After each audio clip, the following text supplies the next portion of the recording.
I'm sitting right through. Microwave oven gonna fry me too. Gonna lose my job, I'm getting in a rage. I gotta get my hands on the minimum wage. Shove it in their faces, give them what they want. Gotta make it fast, it's a fast food restaurant. Shove it in their faces, give them what they want. Gotta make it fast, it's a fast food restaurant.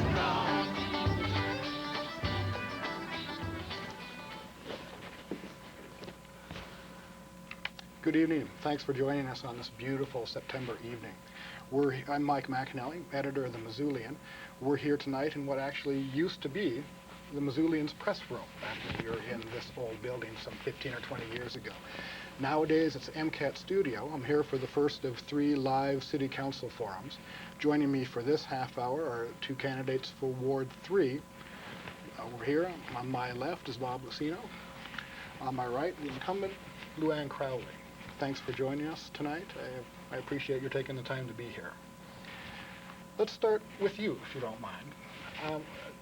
Luann, tell us a little bit about your background, how you got involved in city politics, what made you want to run for another term? Okay. Background-wise, I have a degree in elementary education. I've done some social work.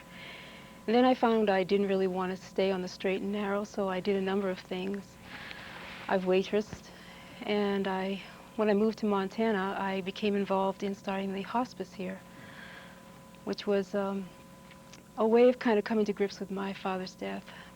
I had come through traveling, and my brother was looking for a place to go to school for his master's, and I suggested Missoula, and he came through, and that's kind of how I came out. I moved in with them, taught at Sussex School for a while, got involved with the hospice, and then did something a little different. I discovered macrobiotics and eventually opened my own little macrobiotic restaurant and teaching facility. After that, after a couple of breaks, I then started working at Adventure Cycling. And through that association, became interested in transportation. And while I was wandering around in my life, I saw something in the paper that Christian Gorelli put there that said she wanted to start a neighborhood association in the Slant Street area. And for whatever reason, I was excited by that, so I became involved in our neighborhood association and worked at that for 3 years. And when Marilyn Craig decided to move and leave the district, Chris asked me if I would be interested. And I initially was not overjoyed because I was a little nervous about that. It's a big step.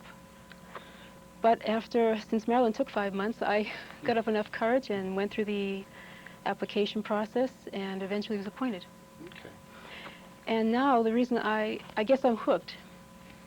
What I see is Missoula going through such a tremendous change.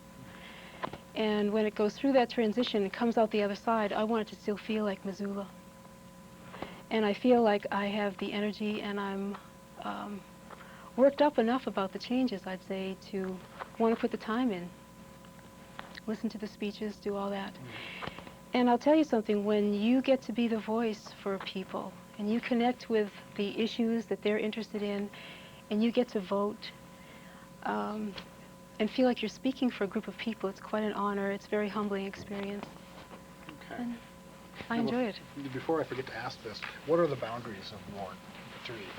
Well, we just went through redistricting. So now we start, on the south end, we start at the north side of North Avenue. We work our way all the way up to 4th Street. This is along Higgins. And then you branch out and you go over to the university, and you go up to Stevens Avenue. Does that give you a pretty good idea? Okay. The same question back to you, Bob. You had served on the city council before, so you have some experience there. What's your background, and why on earth are you interested in trying to get another term on the council? Well, Mike, yes, I was on the city council for 2 years, and like my opponent, Luann, I was appointed to finish the term of an existing council person. In my case, it was Dan Kemmis, who successfully won his first mayoral election. And I was among, I think it was about 7 or 9 interviewees, and I was appointed by a vote of 9-3. to serve on the council from 1989 through the end of 91. My background here in Missoula is that I've been a resident in Ward 3 for 19 years, pretty much ever since I moved to Missoula. I have lived in this ward. I have been involved in the business community in different capacities for most of those years, for all of those years, really. The initial year I was in the, I worked for a distributor for Digital Equipment Corporation. And then in subsequent 15 years, I was in the insulation contracting business and had my own business and was a business owner for 10 years. And most recently, I work for a company called Liberty Northwest. Okay. And I'm involved in marketing, workers' compensation, insurance. I live on Brook Street, right in the heart of the city. I've lived in the Slant Street area pretty much this whole time. Love the neighborhood, love the area, and I love the city. I care deeply about the city, and this is why I'm willing to throw my hat in the ring. My academic background is from one of the top 3 business schools in the country. It's now a university called Rider University near Princeton, New Jersey, Okay. and have a degree in economics. Okay. As you go door to door and campaign in this race, and I know you're both out working early, even though both of you will advance to the general election in November. What are the issues that seem to be on the minds of people in wards, and what can you as a city council person do about those issues? Well, you know, Mike, Ward 3 is predominantly a residential ward, and I've been hearing a number of things as I've walked the ward. In my 91 race, I walked the entire ward. I know every street, I know every home, just about, not every family personally, but I know the ward very well. And being dominated by residences and not a heck of a lot of business in our ward in terms of the way it's laid out, I'm hearing a lot of concerns about money and taxation and representation. I'm hearing concerns from single people, for instance, who are very concerned about things like losing on-street parking due to the change in the definition of family that the city council took recently. I heard from a single woman in her 30s who's lived on 5th Street for many years, and she says, you know, Bob, I can't hardly find a parking place anymore. And I'm really concerned that I'm going to have to leave the street that I've grown to love so much, because the rents continue to go up, and as landlords see that they can have 4, 5, 6, 8, 10 renters in the same structure, the rents are going up further, and I frankly don't know how much longer I'm going to be able to afford living here. And so this was an interesting dialogue, because she had strong feelings on that subject. But generally, I find that when people, especially people who own their homes, I think, you know, what hits home the most is this is their life investment. This is one of the biggest investments we ever make if we own a home. And people are very concerned about some of the direction that the council has taken with respect to housing issues. And then on the other side of the coin, renters are very concerned. And I rented for quite a while, and I know what it's like to rent. And I know what it's like to feel a bit helpless in terms of the marketplace shaping what those rents are going to be.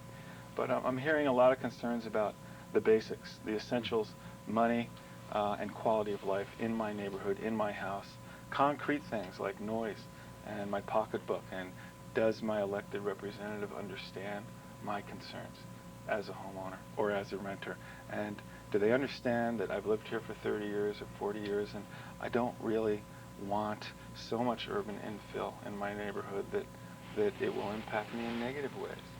I personally think that good intentions influence a society, but I also think that economics drives societies. And we can talk more about that later if you want. Same question over to you.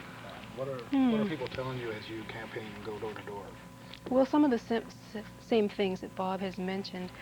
I think what people are grasping is that the impacts they feel, such as traffic and speed and noise, are coming from this growth that we're all experiencing. So they're aware that they are part of a bigger picture.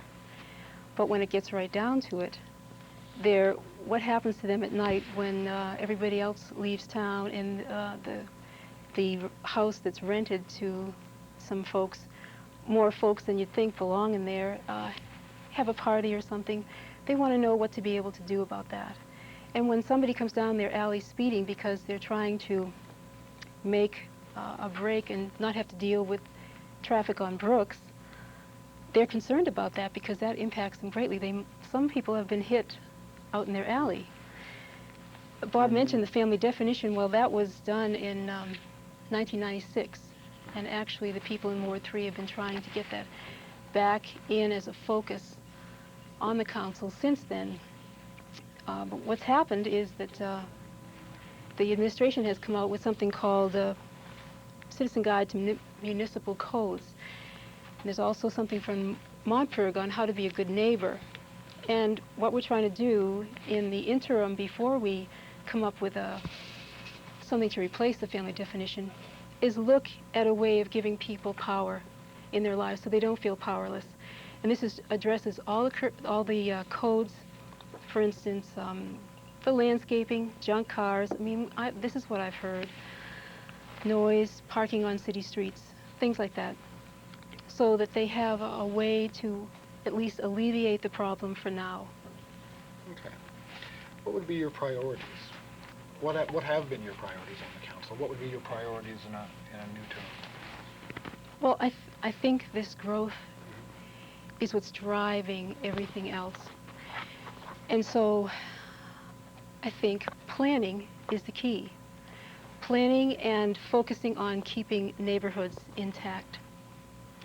And when we're talking about planning, there has been a growth management task force, and they've been working on this issue for 3 years. And they are in the process of issuing the results of this study to the public for public comment, and that will be coming up soon. Yeah, very soon, this week. Right.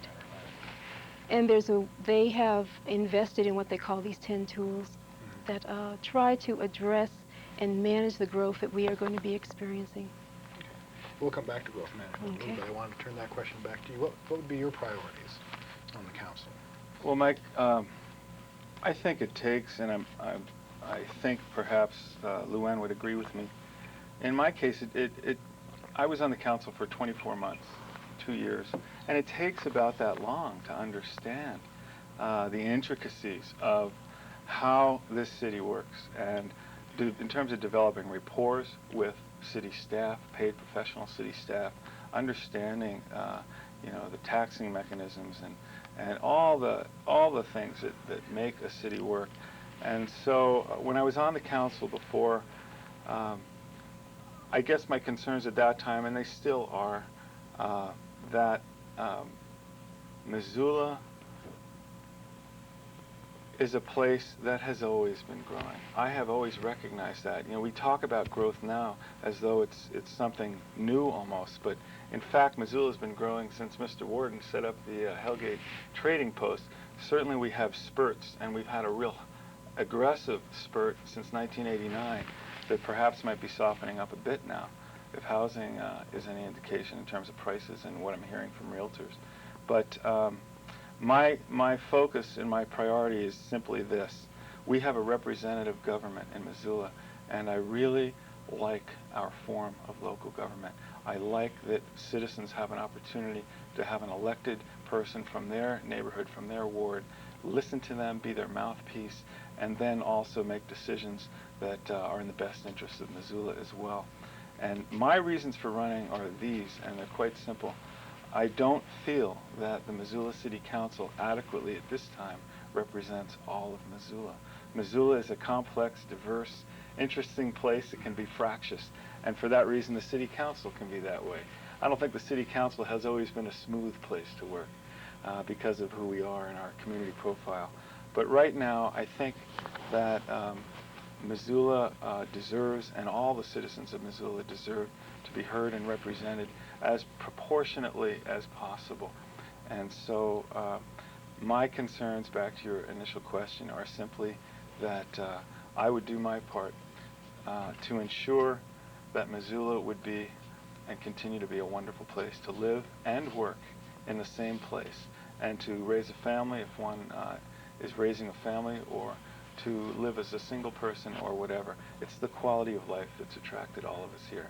And in any given time, in any given room, in any given group in Missoula, if we take a show of hands, usually the majority of those hands are folks who have moved here because they have or had a dream to follow.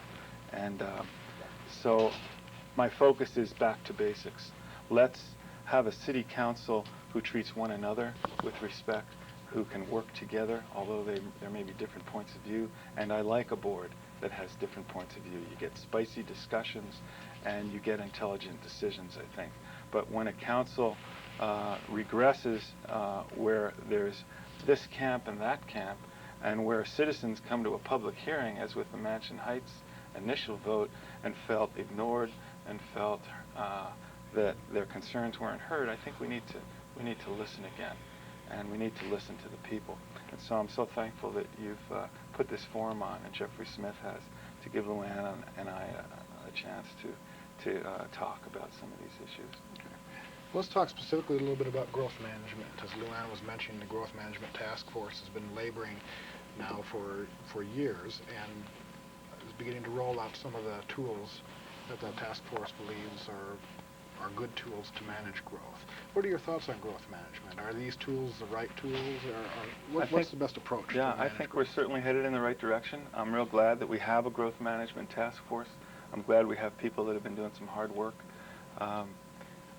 You know, if you look at the development and if you look at how American cities have developed in the last 300 years, from my own vantage point, it seems to me that cities have grown and have been designed to respond to the marketplace, to respond to the choices that citizens wanted with respect to the mode of transportation that was at that time. And so I would want our local government to be a government that would respect the choices of the marketplace, that would not want to re-engineer the marketplace, that would not want to dictate to the marketplace or to citizens how they think they should live, but rather that they would realize that, you know, we are in the 1990s, and for instance, the automobile is not going to go away. And 9 out of 10 Missoulians probably do go to work in their cars. And so my focus is infrastructure. It's essential city services. Cities have a responsibility to maintain what we have and to thoughtfully plan ahead so that our infrastructure will always be adequate to serve not only where we are now as a city, but where we're going. And let's face it, whether we're an individual, a family, or a city, or a state, we all have a budget, don't we? We all have a limited amount of money with unlimited wants and needs, and that's all economics is. And so what system is the best system for Missoula to satisfy our many different wants, but, you know, in a time of constraining budgets and less help coming from perhaps the state government, for instance, and having guidelines placed on us by House Bill 195 from the last legislative session, it's really critical that we remember the basics. Okay. Well, sounds like you might have some doubts then about some of the key growth management tools, the urban services boundary, the impact fees on developers. Do you have some concerns or doubts? Well, I just wanted to answer some of the things that Bob was talking about, because I think that's where we differ. You know, growth, if you think of it like a river is going to just go wherever it wants to go. And if you want to see the river go someplace, you have to channel it. And I get the impression from Bob that he just thinks that we ought to just let that growth happen where it will. I think we're smarter than that, because let's face it, nature doesn't grow like that. Nature doesn't grow a foot and then grow a leg to get there, like you might have to do if we had growth in Miller Creek and then we had to bring the infrastructure out there. I also think that people realize that it is the 90s, so we are going to be, if you start looking 20 years ahead, we have to start thinking about being different people. And this whole idea that giving cars precedence, what I like to think of it as is you put everybody on an equal footing. There are a number of ways to get around town, and I think all of us use them. And if we instead of talking about alternative transportation, I just like to think of them as different modes of transportation that suit our needs at different times. That's why I think the City Council, excuse me, in its own way has tried to be responsive to the fact that people want growth that makes sense. That, you know, the way developers have land right now is kind of patch quilt. But in this planning process, we're trying to identify places where it makes sense to grow. For instance, the mayor of our sister city from New Zealand was here. He said they did a whole plan where they looked at their resources, their agricultural land, how they wanted to get around, and they made a plan. They had lots of public input, and then they decided where they wanted to grow. And it was the people who decided, not the developers, not a certain philosophy. And so they set aside places for the agriculture, for the open space. I think that's real important. Time's moving quicker than Yes, I I figured. know. Assess the council's performance. What do you think? What do you think the council has done well? What needs improvement? You hear people complain, or you have a lot in this campaign, about the notion of micromanagement. Is that true? Mm-hmm. How would you address that? Well, it depends on where you're looking. So, for instance, I'll take the example of looking at subdivisions.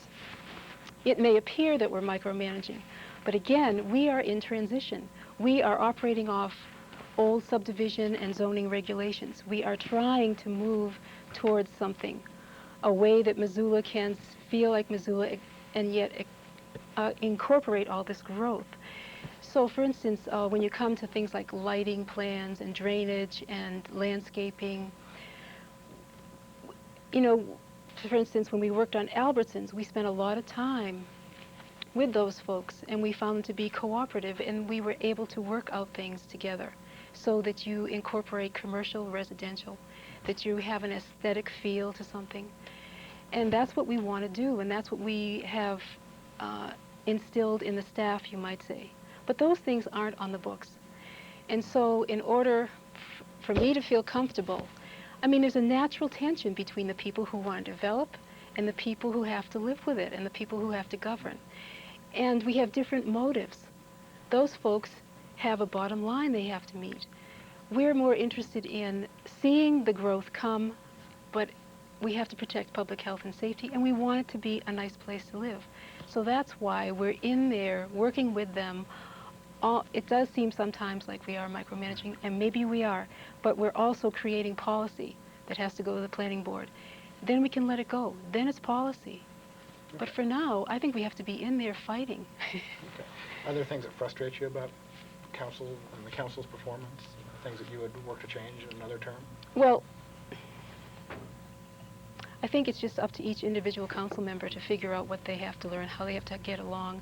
These are the most intriguing relationships you'll ever have with anyone, because at one point you'll be on the side of someone you don't necessarily agree with, and yet the next day you'll be going, like this. So these people are very dedicated, but some people all of us come with a certain amount of agenda that we have to either try to push or learn to compromise. And many of us, there are 6 new people on there, I mean, that have had a year or so to grow. And I think it could be a great council.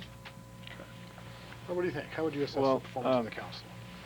First of all, I want to come back to something Luann said. She mentioned earlier that she has the impression that I would be willing to let development happen where it will. I really want to straighten something out if I can right now. When I was on the council, I voted against, or I should say I was very outspokenly against, a subdivision in the Upper Rattlesnake on Smoke Elser's land. And I was a contractor, by the way, being outspokenly against the concept of having houses under high tension wires. I think the jury's still out on electromagnetic fields, and I spoke against it. So I think it might be easy to try and pigeonhole me, perhaps as so laissez-faire and so sympathetic to business, for instance, or the choices of people, that I would be for unrestricted growth. But that is simply not true.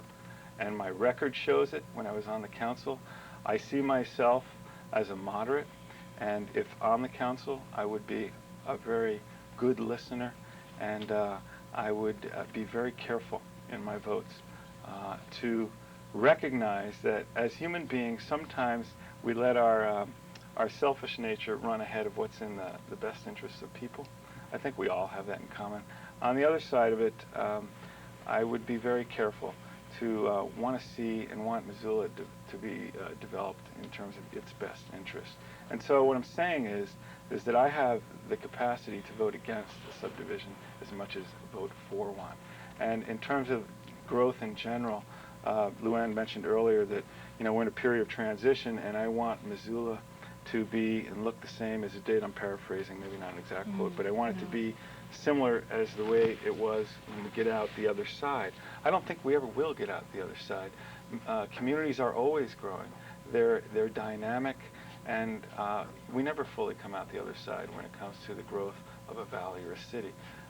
And so I think that it's important for Ward 3 residents especially to know that I see myself as a moderate voice, and I see myself as one that is sympathetic to citizens and to business. I certainly don't see business as the evil empire or business people. And I would be sympathetic as well to what's in the best interest of Missoula, recognizing that perhaps some developments need to be planned a little differently or need to be looked at in terms of their impacts. Okay. Talk quickly about the performance of the council as you see it now. Well, I spoke with a council member just last week who told me that he's felt that the council has never talked more and accomplished less than the most recent council. And he's on the council. So what does that tell you, Mike? What it tells me is that we are in a transition, and things are not black and white anymore. And that this is a period, it may not be comfortable, but this is a period where maybe we do have to talk things over and get stuff out on the table that hasn't been out on the table. I know it's easy to be impatient. It's easy to say, why don't we just get in there, make a decision? Well, there's a lot at stake. And I'm not necessarily saying that I want Missoula to look. It can never look that way. But what we're trying to do is shape the direction it's growing. It's growing and going. As it grows, we want to shape that direction so that it can accommodate growth and yet still have that sense of community. And that includes organizations, business. I mean, we're all a part of this. Okay. Now we're down to 2 minutes. For a minute, talk about what distinguishes you from Luann, and then you'll have the last word. Well, ultimately, I'd really like the voters to make that distinction. An old friend of mine, next to my mother, he probably knows me the best, dropped in on me yesterday, visiting from the East Coast. And I said to him, this was his first day in Missoula, and we went down to Caras Park, and we were listening to the music, and I said, Paul, what do you think about this town? He said, Bob, this town seems to have what our town had in the 1950s and 60s when we were growing up. I said, what's that, Paul? And he said, a sense of community. I said, and that's what drew me here. And this is what I would like to see continue. I just love this place, and I love the people here. My involvement, just looking at on my brochure, my card, my flyer, tells people in the ward that my background and my involvement, commitment to Missoula is broad, and it's deep, from the arts to business to raising a family, and so on. And so I really would prefer to let the voters of Ward 3 analyze and critique, and we'll see on Election Day. Okay. Well, back to you. Well, I'd like to let people know that I too have been here for almost 20 years, and I have. This is where I have lived, and this is where I want to live, and that's why I feel committed to being involved. I happen to think that we're under a little bit more tension, perhaps, than Bob does. I think we're at a crossroads. I think the stakes are high, and I want Missoula to continue with her integrity and her charm and her dignity in place, so that as she grows, she still remains a wonderful city. Okay. Thank you. Both these candidates are on the ballot in the Tuesday primary election. Both of them advanced to the November election. Encourage you to vote. Thank you both for coming out. Thanks, tonight. Mike. Thank you, Mike. Mics are down, music's up. Yeah.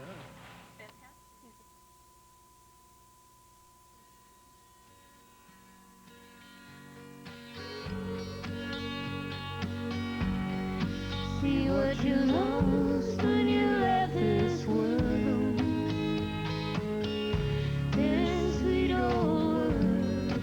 See what you lost.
Okay. Welcome back. If you're just joining us, we have with us the candidates from Ward 4 who are both on the ballot in Tuesday's primary election. Both these candidates also, like the candidates from Ward 3, will advance to the general election in November. On my right is Paula Hoffman. Hi. On my left is Bert Charney. Thanks Hi, Mike. for joining me on this beautiful September evening. It's us that's supposed to be nervous, not you. Paul, let me start with you.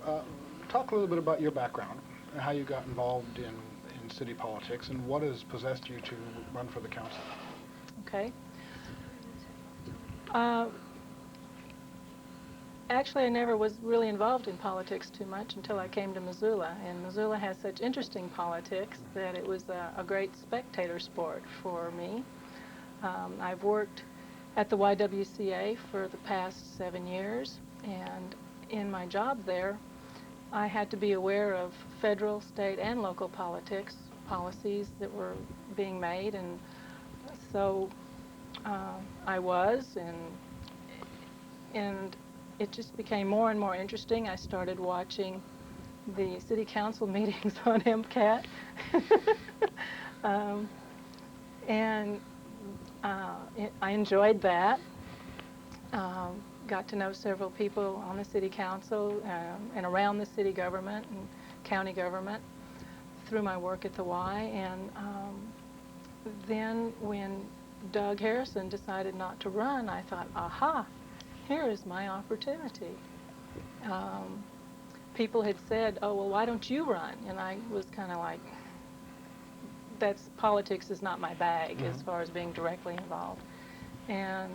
But I felt like I wasn't being represented in my ward, and so I have been taught through various lessons in Girl Scouting and at the Y that when you want change, well, you go out and you affect change if you can. And so I talked to several people. They said go for it, and so I filed. Okay. Over to you, Mert. Tell us a little about your background and why you're running this year for the council.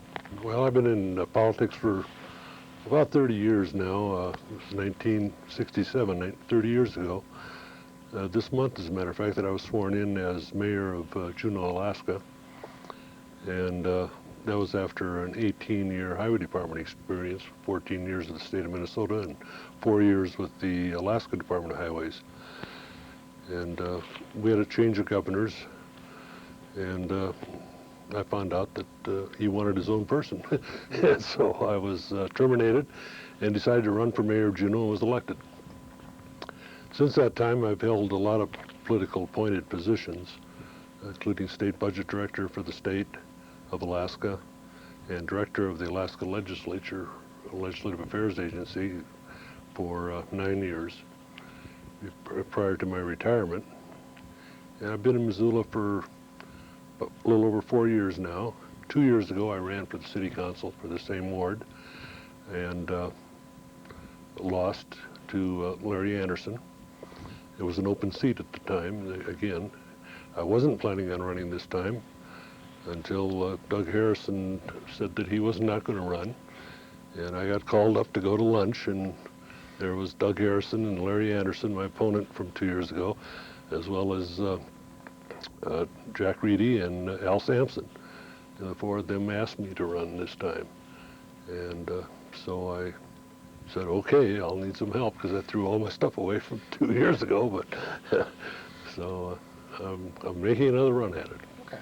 What are the issues that seem to be on the voters' minds in Ward 4? And what do you think you could do about them if you get elected to the council?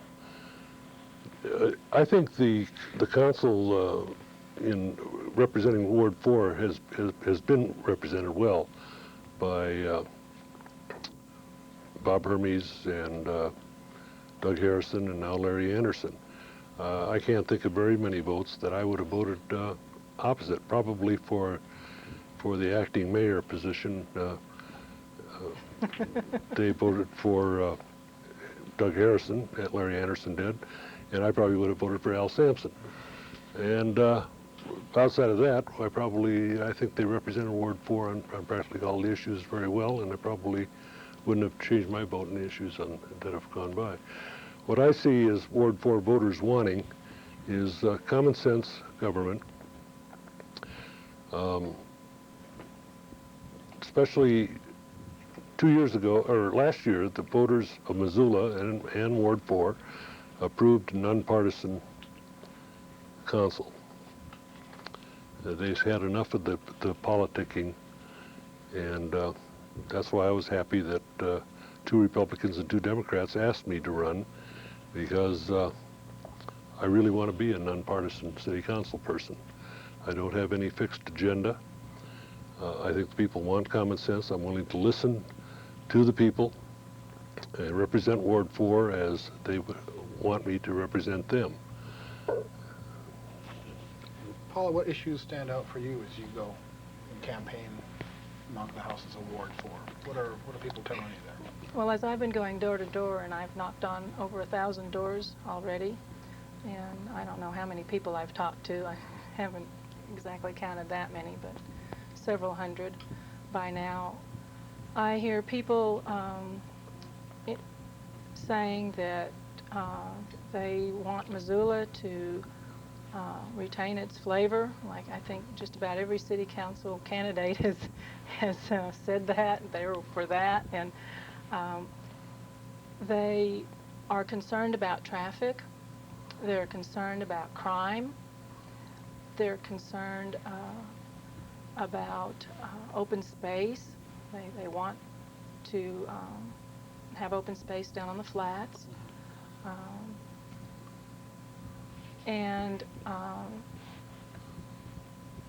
What I can propose to do about that is listen to those constituents. I'm having more fun going door to door. I never would have believed I would have had so much fun, but I've met a lot of wonderful people. People, even, the people that disagree with me, the people that agree with me, I don't really care. I just enjoy talking to them and listening to what they have to say.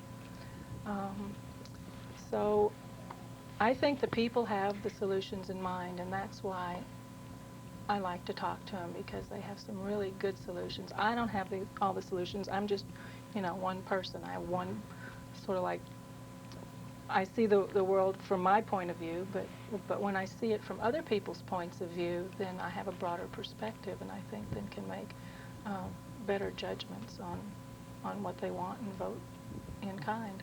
Okay. What would be your priorities if you were elected to the council? Well, like everyone else, I think we need some growth management planning, and the growth management task force has been off to a good start. But there's a lot of things to go. There's just this one piece of it. This is 1/3 of the plan that they are submitting to the public. There's a lot of work to do, and I want to be a part of that. I don't know all the issues, even though I have been watching city council for a while. I haven't studied it in, to the depth to which when I'm elected, I'll certainly know that there are, that's my priority, I think, is that growth management, and let's hear what the people want, and then go ahead with that. But we don't want to just grow and then suffer the consequences, and that's what I'm hearing. Okay.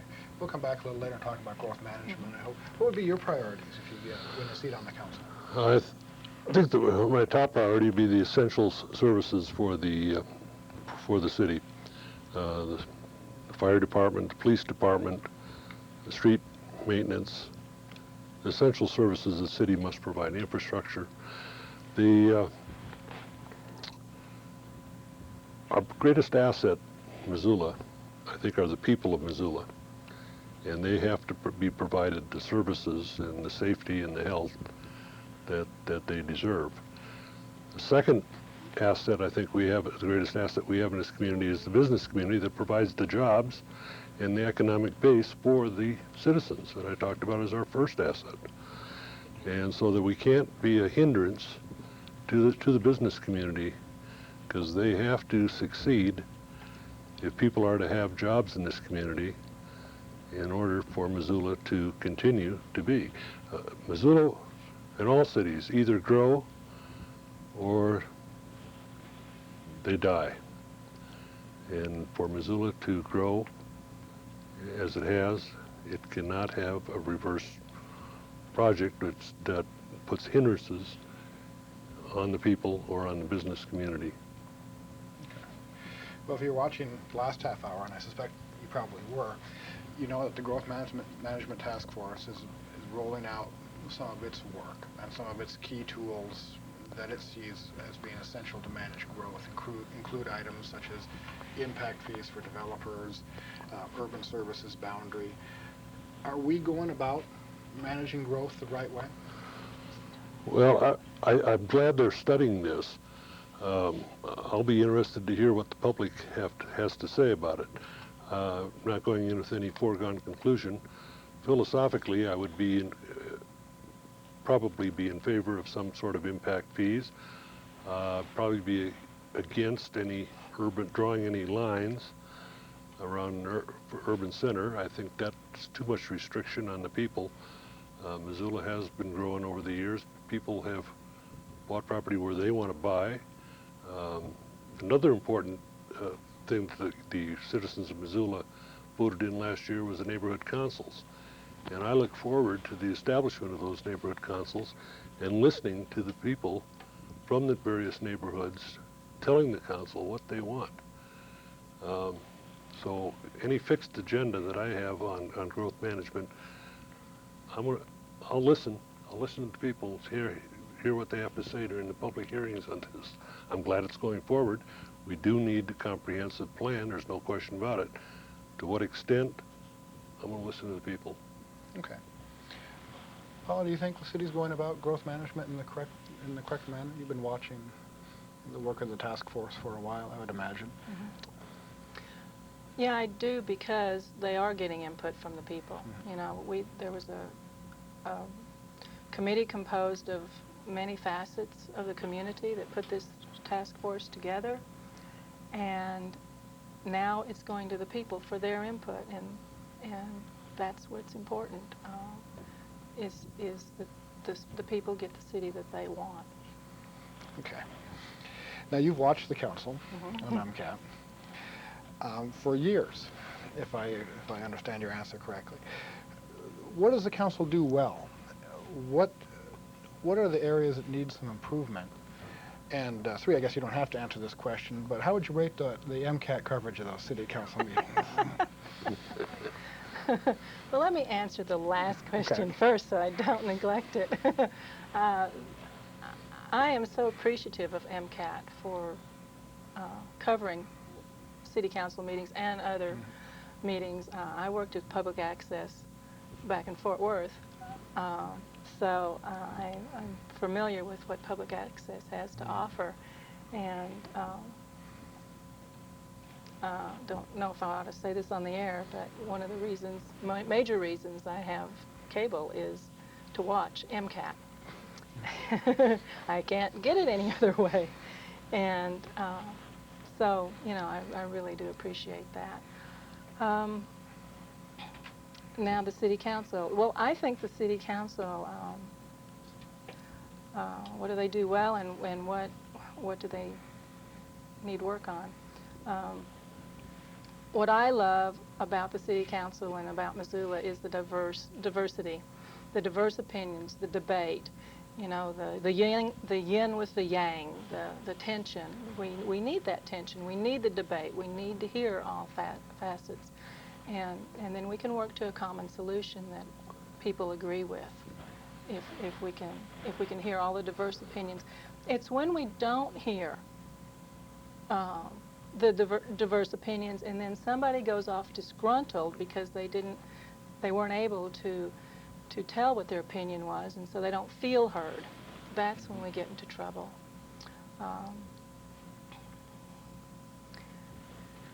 I'm kind of at a loss, not that the city council is perfect, but I'm kind of at a loss as to what I would improve or how I would go about improving it. It's so complex. Yeah, they nitpick everything to death, but do we want any less? And as some folks have said, we're in a transitionary period. We don't have concrete rules for developers. We need to put those things in place so the city council doesn't have to. I've heard council members say, I'm so frustrated with this process, I could just spit, you know, and people from all viewpoints are, you know, on the council are frustrated with some of the process that's going on. But maybe we have to get where we're going. Okay. Well, I want to talk in more detail about that whole micromanaging question a little bit later. But I want to toss the question back over to your way. And again, you don't have to answer the MCAT portion, but what do you think the council does well now? What are the things that frustrate you about watching the council? I'm glad to answer the MCAT question, although I'm unlike my opponent. I don't get MCAT on a satellite dish. I do not subscribe to the cable company, but I've appeared on MCAT in the past, as well as when I've testified at city council meetings and during the Charter Commission hearings that they held. The city council right now, I think, does too much micromanaging. I think that's its biggest fault, and you said you'd get into that later. One of the greatest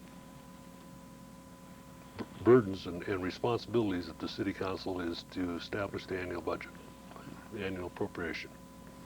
And I think that's one place where they have failed to exercise their responsibility, in that I think they've abdicated a lot of their authority in the budget making process to the mayor.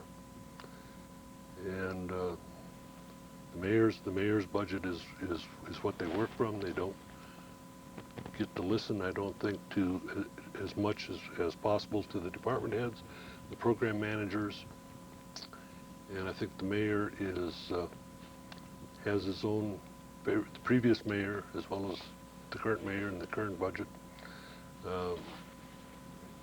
play some favoritism, I think, and the council just kind of accepted what the mayor proposed.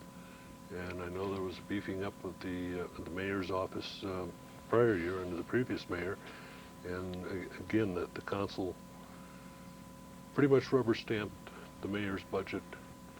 And there are some definite needs in the city, the police department, the fire department, and I think they're being overlooked. And so I think that's the greatest problem with the city council, is not taking the authority that they have in establishing the annual appropriations and doing a more active role in creating the budget. Okay, so this is not an area where you see the council micromanaging then? No, they want to get into all kinds of other things, and but the budget, I don't know what it is. Maybe they're just not budget people. I happen to be a budget person.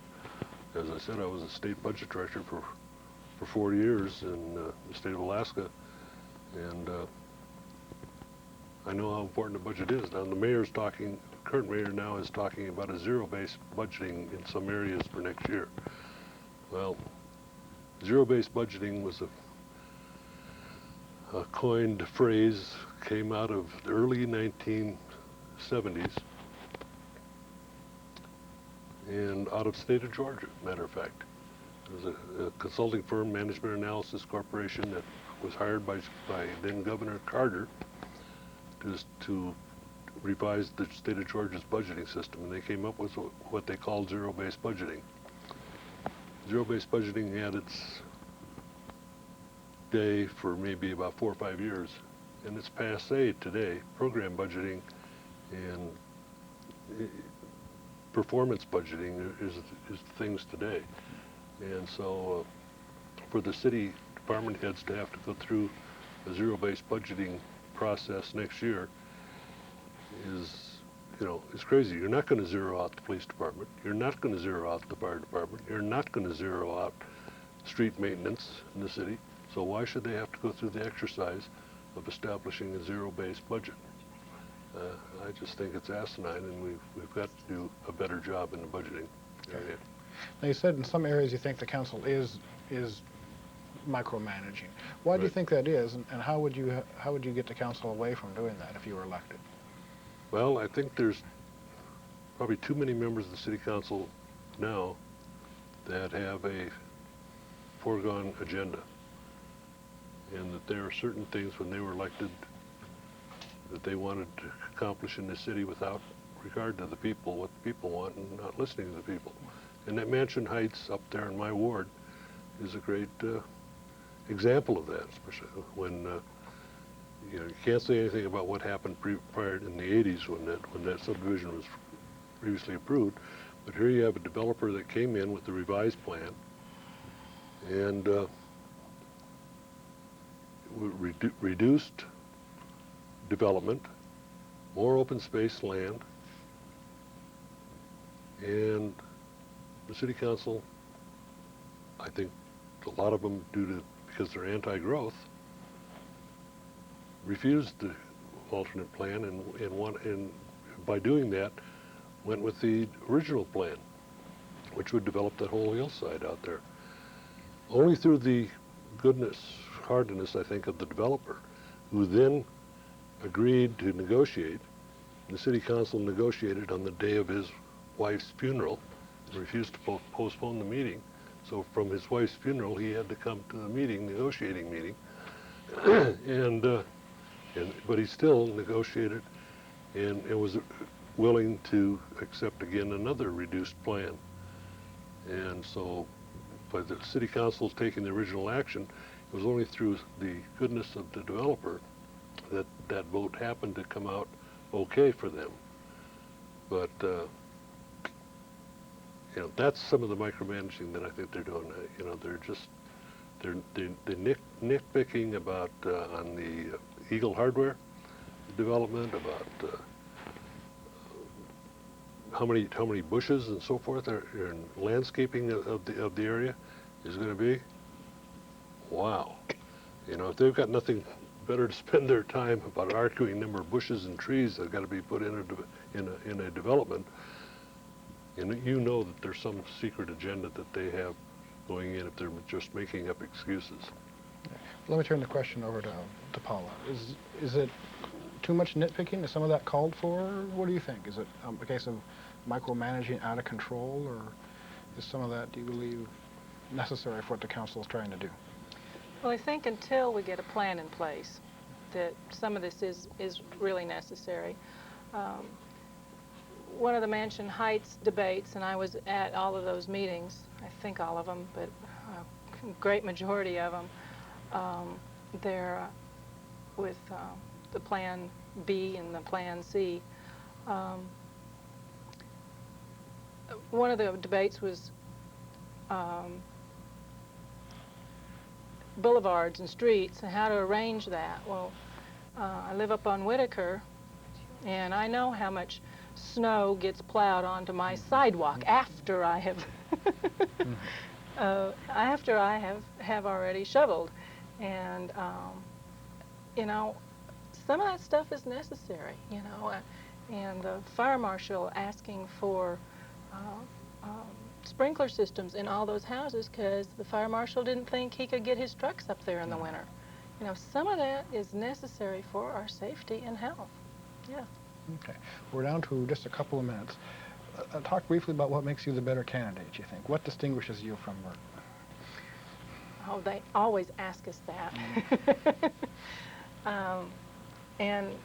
And I too want to decline that, to answer that. You know, I think the people will decide who they want to vote for, who best represents their ideology, who thinks they will which candidate will best represent them. And I've just been really grateful for the support I've gotten from so many people. Thanks. Okay. Over to you. What distinguishes you from Paula in this race? Oh, I don't know if I want to get into that either, but I'm asking the people for if they want a common sense approach to local government and a conservative local government that will provide the essential services that they need and I'm asking for the vote of the people of Ward 4. And want to thank you for the opportunity to be here tonight, Mike. Well, thank you both for coming. Mayor Charney, Paula Hoffman are on the ballot in Tuesday's primary election. They both advanced to November's general election. Thank you both for coming. We'll be back in a couple of minutes with candidates from Ward 2. Thank you, Paula.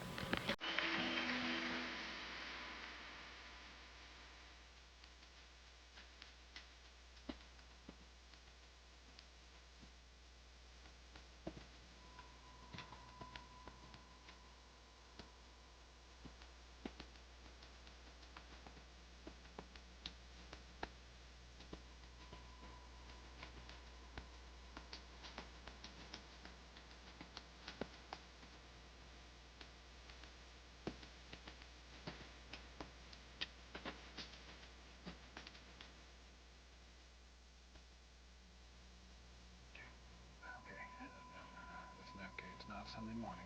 Okay, I can. You haven't been here that long. Okay, we're back. If you've been watching us, if you're just joining us, we have the Ward 2 candidates. Again, these candidates will be on the ballot in the primary election on Tuesday. Both of them will also advance to the general election in November. On my left is the incumbent, Linda Tracy.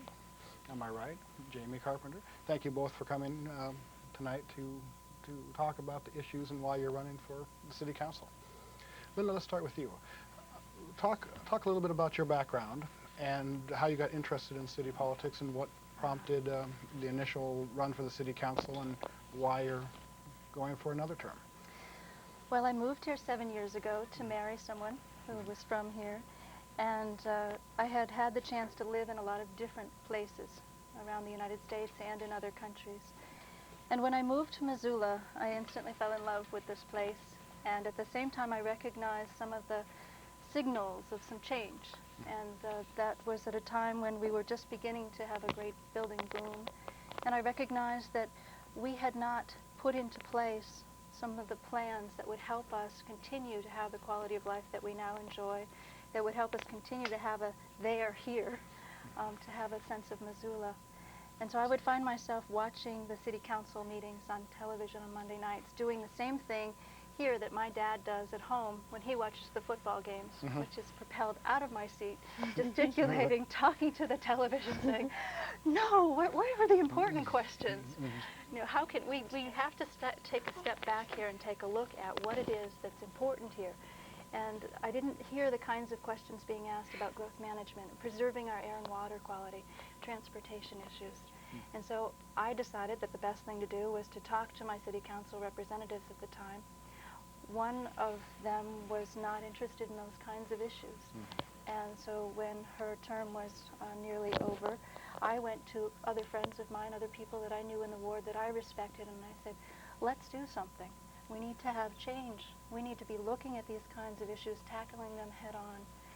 And none of them would take the ball. And they all said, no, I don't think it's my time, but I think you should run and I'll support you. I had never run for anything before. I'd never considered running. I was not looking for another job. I already had a 50 to 60 hour a week job and didn't need anything else to put on my plate.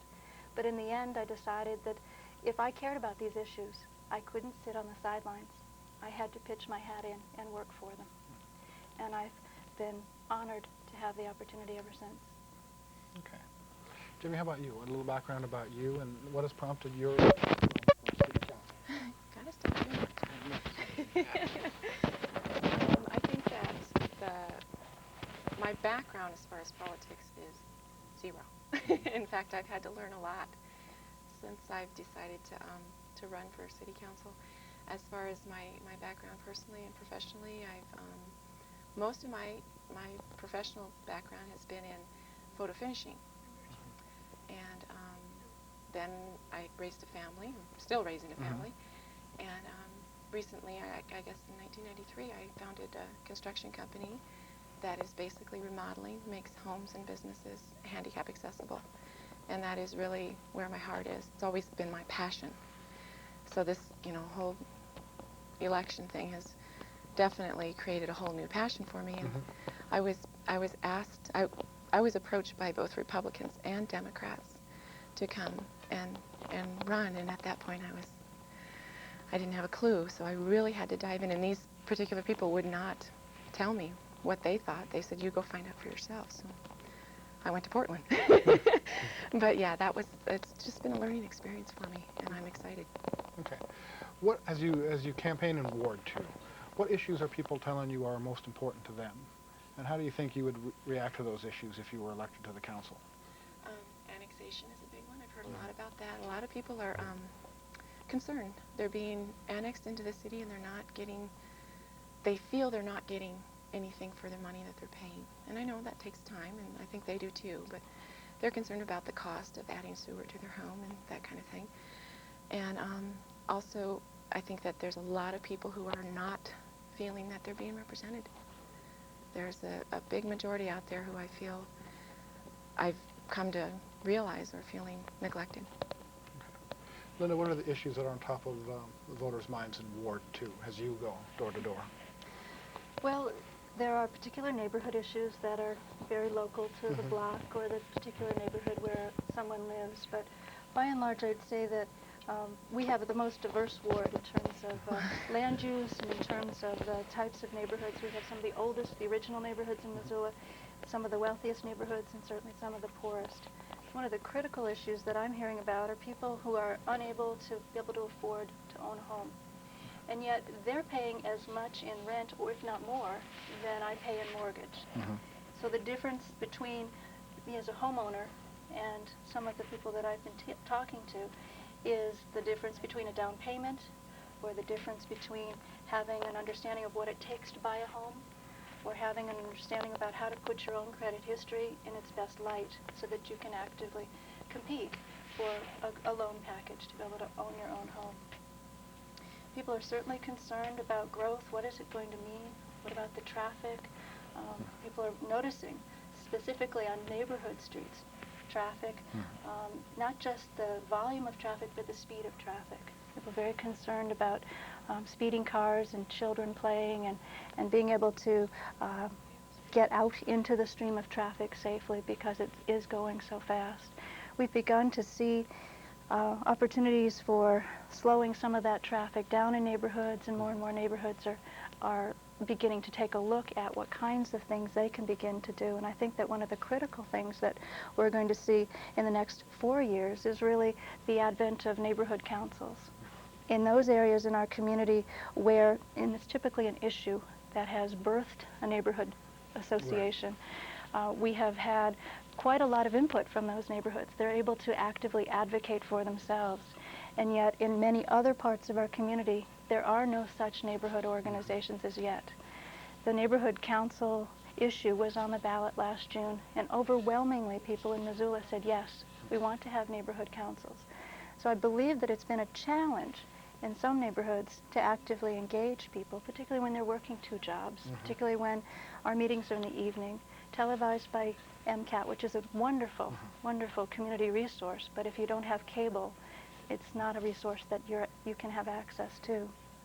But that I'm hoping that through the neighborhood council opportunity to organize throughout the entire city, specifically in those areas where we do not have neighborhood associations, that we can help not only increase participation in government, but also increase participation in the solutions, because government's not going to be able to continue to solve problems in the way that we have in the past.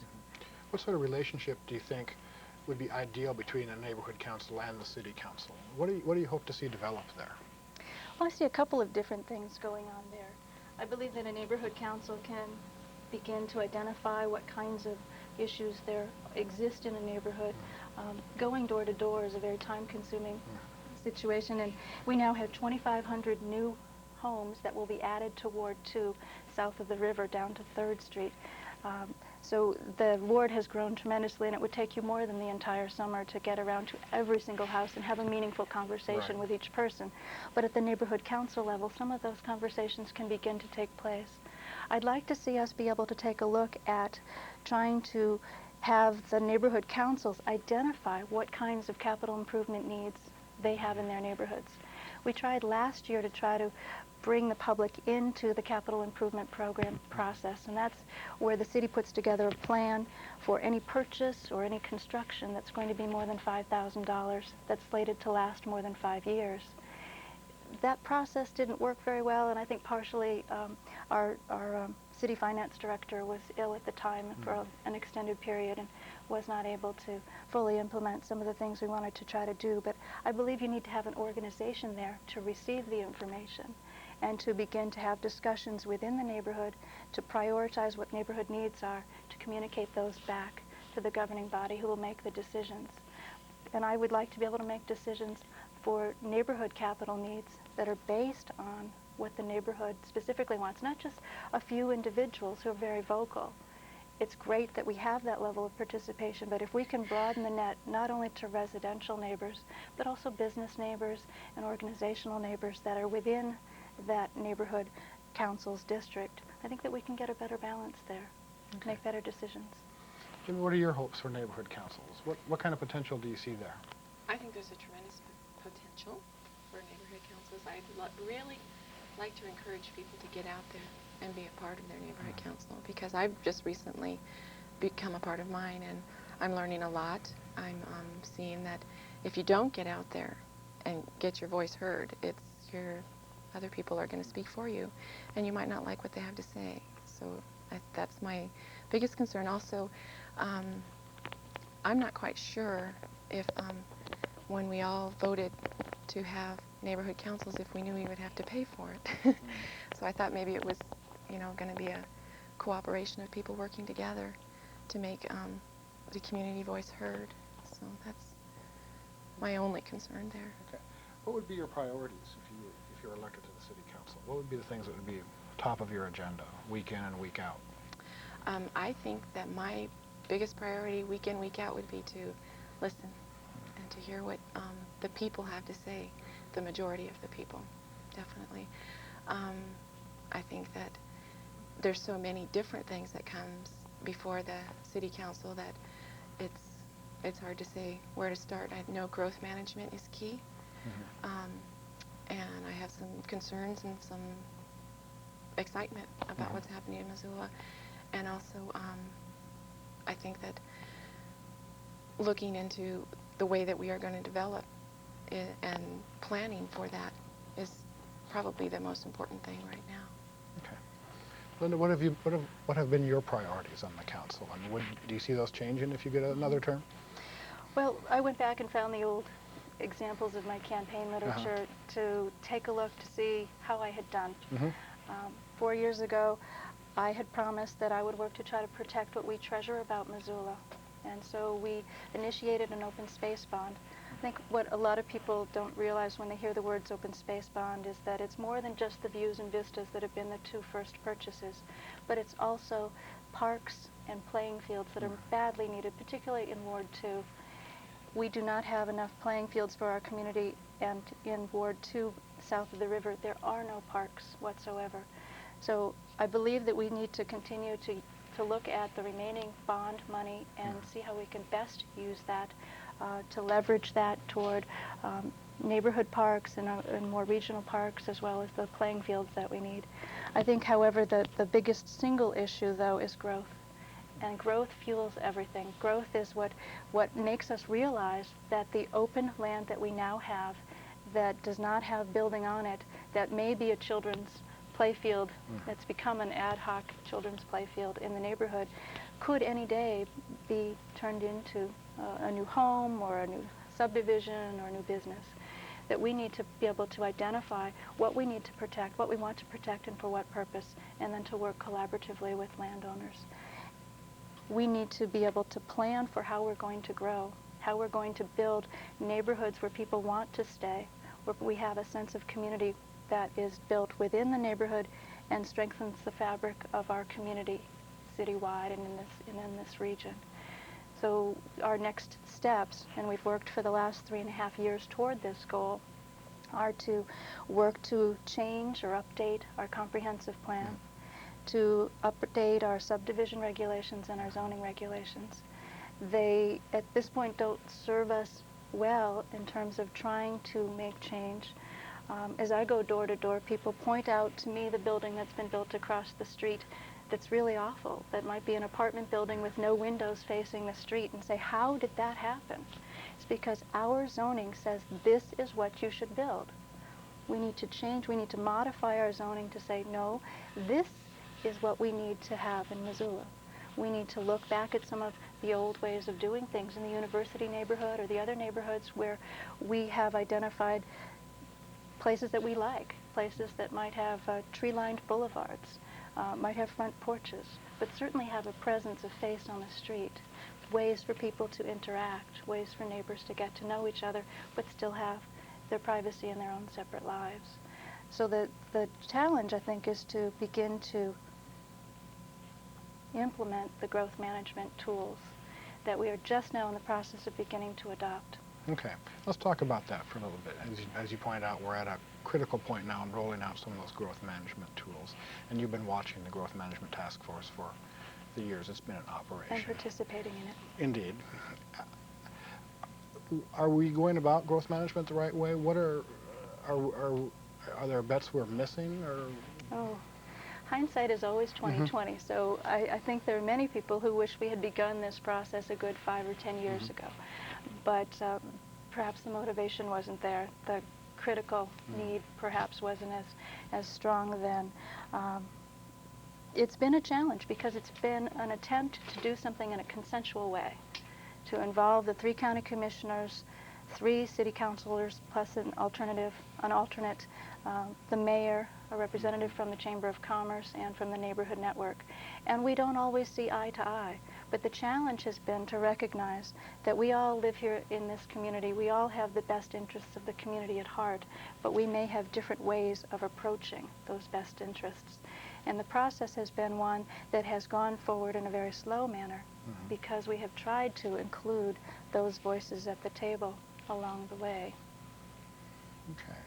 How about you, Jamie? What is your assessment of the city and the county's growth management attempts? Are we going about it the right way? Do you have concerns about how the process has gone or some of the tools that are being rolled out for public inspection now? No, I think that the growth task management, for whatever that is, that committee is doing a really good job. I think that it's going to be the point where the public has to make a choice, and that's where I think everybody needs to be aware that there's coming up public hearings about the delineated urban service area. And like I said, I went to Portland and I talked to people who had a service area put in place 20 years ago. And I went to 8 different neighborhoods in Portland, and I made a point to talk to at least 5 people in each neighborhood. And I got the most unbelievable responses. I walked up to one man's house. He was on a lot about the size of my lot. And I just walked up to him with my, clipboard. I was going to ask him a few questions, and at that point I had no clue what a DUSA was.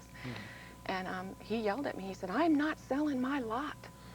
And I said, "Well, I'm not going to ask you to sell your lot." And he says, "Well, people come up to me, 3-4 times a month and ask me to sell my lot." He says, "I'm not gonna." He said, "My kids will not be able to afford to live in this city if I don't save this land for them." And there was signs all over the neighborhoods that said, "We'll pay cash for lots."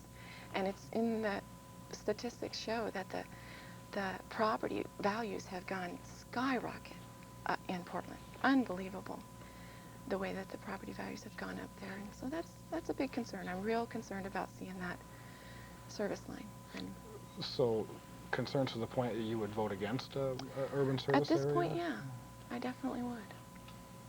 I think I would probably definitely need to have some more information because I'm very new to this whole process. But at this point, yeah, I went to Portland. I talked to the people. Okay, well, that seems specific enough. I want to come back to you and ask specifically, I guess, about a designated urban service area. What do you see are the pros and cons, and where are you now on the issue? Many people don't realize that we already have one. We've had one since 1990. With this comprehensive plan update, what we're looking to do is to be more specific about what it means and to extend its boundaries somewhat. The idea behind it is to make sure that we identify where Missoula is, where it begins and ends, and where Lolo begins and ends, and that there's a definite Lolo there. You know when you get into Lolo, you know when you're leaving Lolo, you know when you get into Missoula. and that there's not this kind of sprawl that just connects all of our towns all the way up from Hamilton all the way up into the Lake and Flathead counties. One of the critical needs for looking at, one of the critical motivations for looking at a designated service area is that we can no longer afford to provide services in the way that we've provided them in the past. We cannot afford to provide services to sprawled development that cost more than the taxes that we receive from that development. Sewering is a very expensive proposition, and that certainly is on most people's minds in the areas that are unsewered, particularly in that area between Russell and Reserve Street, as people are contemplating what that means. But a designated service urban area boundary will tell us where we want to sewer, where we want to have urban or suburban level development, and where we do not, where we want to preserve agricultural lands, where we want to preserve the rural character outside of the city, so that we don't just become this sprawled out place, so that we identify where we're going to provide services and what level of services we will provide. It takes a long time. You need a lot of upfront planning to plan where the sewer will go, and we're in that process now of identifying how to upgrade and update and how to handle our next generation of wastewater treatment needs. And those kinds of decisions make the influence growth, influence development, and growth is developed or influenced through the way sewer is placed in our community. Okay. So the DUSA will help us, the Designated Urban Service Area will help us identify where we want to grow and become a city and where we do not. Okay. Let me turn to you first for a fresh question, Jamie. How would you assess the performance of the City Council now as you see it? Where does it do well? Where are the areas you think it could improve? And how would you work to make those areas better if you were elected to the council? I think that this election is really key to that. What I see on the City Council right now is a majority, and there's some things that are happening that our tax dollars are being used for that, like I said, are not representing the majority of people in Missoula, and that concerns me. And so that, and also people being able to work together, and rather there being two sides to every issue, let it be a whole, and everybody work together to make common sense decisions rather than decisions that might be based on an agenda or what a personal person might think is best. But look at the whole of Missoula and the people who are paying the taxes, and go from there. So that would be something that I think will be solved with this election, I hope. I hope to see whatever ward it happens in, we need more balance, definitely. Okay. Over to you, Linda. How would you assess the performance of the council? What does it do well? What doesn't do so well? What needs to get better? I see this council as one that's been in transition. It's been a council that when I was considering running for council, I talked to every member of the then seated council, and for the most part people were telling me it was a 6 to 8 hour, possibly 10-hour a week job. It is not that way any longer. It's more of a 20-hour a week to 30, depending on what's happening. But the challenge has been to go from a city council that used to look at every single photocopier maintenance agreement individually to a council that is beginning to make more policy decisions. And I believe that that's what the council's role is to make policy decisions, to determine what is the future direction of our community and what is it that we need to do to marshal the resources and to steward our resources well toward those ends. I think that that's been the biggest challenge as we go forward. We're still doing the day-to-day work as we make the transition to saying, staff, we want you to do X, Y, and Z when making purchasing decisions, and if you do that, then we'll give the mayor the authority to sign off on purchases that are up to X dollar amount so that they don't individually have to come to the council every single time. I think one of the challenges is to bring together the really diverse opinions that come to our council meetings, that each one of us bring to the table. My role has often been one of trying to find the solution to the problem, and to try to bring people together. Last year, during the budget time, the budget had always been very contentious, and I chaired the budget for the first time, and it was a challenge. But the night that the budget was adopted, There were 3 individuals who did not vote for the budget, but they did say that they felt that the process had been fair. They felt that they had been included. They felt that their issues had been well aired and discussed. They had not prevailed, but that they had been heard. And I think that that is what we need to try to work toward. For me, the greatest vote of success or mark of success is when I get a letter from someone who says, I disagree with the vote you took last night, but I want you to know that I felt that you heard what I had to say, listened to what it was, took it into consideration. And I thank you for that. And I think that that's what we have to try to achieve, because none of us bring to the table all-knowingness. We don't know everything. We benefit from the discussion. I think one of the bigger challenges that I'd like to continue tackling if I'm returned to office is to help us be even better at getting those views out on the table without a level of emotion that often accompanies it. Okay, well, thank you. We are just about out of time. Linda Tracy, thank you. Thank you very much. Jamie Carpenter, thank you very much. Ward 2 candidates on the ballot on Tuesday. I'm Mike McInally, editor of the Missoulian. Thanks for watching. Be sure to vote on Tuesday. Please.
How you doing? My name is McCarthy Coyle, and you're watching Missoula Community Access Television. Today we're taping on the 28th of October. We've got 7 days till Election Day, and with us today we have the candidates for mayor, the challenger, Ed Childers, who's presently the treasurer of the city of Missoula, whose job will be phased out because of a reorganization of city government, and the incumbent mayor appointed last year, Mike Kadas, who's now running for a full term on his own. We're going to be moving right along, and I'm going to direct the first question to Ed Childers. Ed, what would be your first priority as mayor in terms of legislation or policy, whether for or something you want to change? The most important thing facing the city of Missoula in the next few years is going to be having adequate revenue to fund the programs that we want to run. We're kind of in a bind. The state legislature put the cap on the property tax revenues, as you probably know, and we're going to have to either come up with alternative funding sources, or we're going to have to cut programs sometime in the next few years.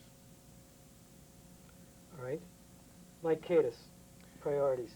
I think the biggest issue facing the community right now is growth and how it impacts our community into the future. The biggest problem we have with growth is that we don't have a viable regulatory structure to deal with it, and that's particularly true in our zoning regulations. We adopted the base zoning law that we have on the books right now in 1932. It has been amended numerous times over. It's almost entirely incomprehensible. Any development that is proposed generally relies on a number of variances and has a number of conditions attached to it, and that is because the system fundamentally doesn't work. We need to change that. We need to change it so that we can have orderly growth, so that we can have growth that happens in concentric rings and produces infill and produces a city rather than sprawling. We need to do it so that we can encourage the development of new homes, so that we can increase the supply of owner-occupied homes, so that we can deal with affordable housing issues. But our zoning law is creating all kinds of problems. We need to kind of take a big step and try to deal with that issue in particular. Mike, Stone Container, which, as I understand, is the biggest industrial polluter in the area, and it's outside the city, as I understand. It's outside the city, and the city doesn't have any direct authority over this issue of stone containers pollution, but what should or could the city do to become a more active player in influencing stone to reduce its pollution? Well, I think, the stone's pollution is on two fronts, water and air. The city, as a partner in the city-county health department, does have some say here, and I think that we have some influence over that regulatory entity. I think first, as we look at our redoing our sewer treatment plan and a whole host of other things that are related to the river, that is a coalition of the various major point sources in the river, we need to be working with Stone Container so that they're reducing their contributions to the effluent in the river at the same time. As far as air quality, we need to actively participate in the regulatory structure with the Department of Environmental Quality and through the state regulatory structure. It's there where many of the decisions are made. We need to just be paying attention to that. I feel like our health department does a pretty good work in that area. We just recently won a suit against Stone Container, and I think we just kind of need to stay aggressive in that way. We have to work within the constraints of the law, but I think we need to actively enforce it. Just one quick follow-up. So in all of that, are you saying that you want the city to have a higher profile in this matter? I think we have an obligation to the people who live in this valley to be active in terms of Stone Container or the McDonald Gold Project, the East Missoula Superfund site, those types of things. The city has to be a player in those issues. Thanks. Edge. Well, as you said, Stone Container is one of the largest point source polluters, at least of the river in this area. The city is paying a penalty because point source pollution is being concentrated on as degradation of the river.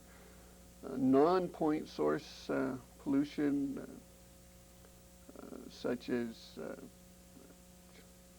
lost the word. See, I knew this was going to happen eventually. Septic systems? Wow.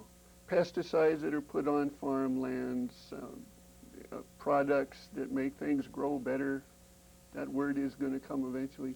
These non-point source pollution problems are not addressed in the plans that are put forward. The city has to increase its sewer plant capacity in part because of that.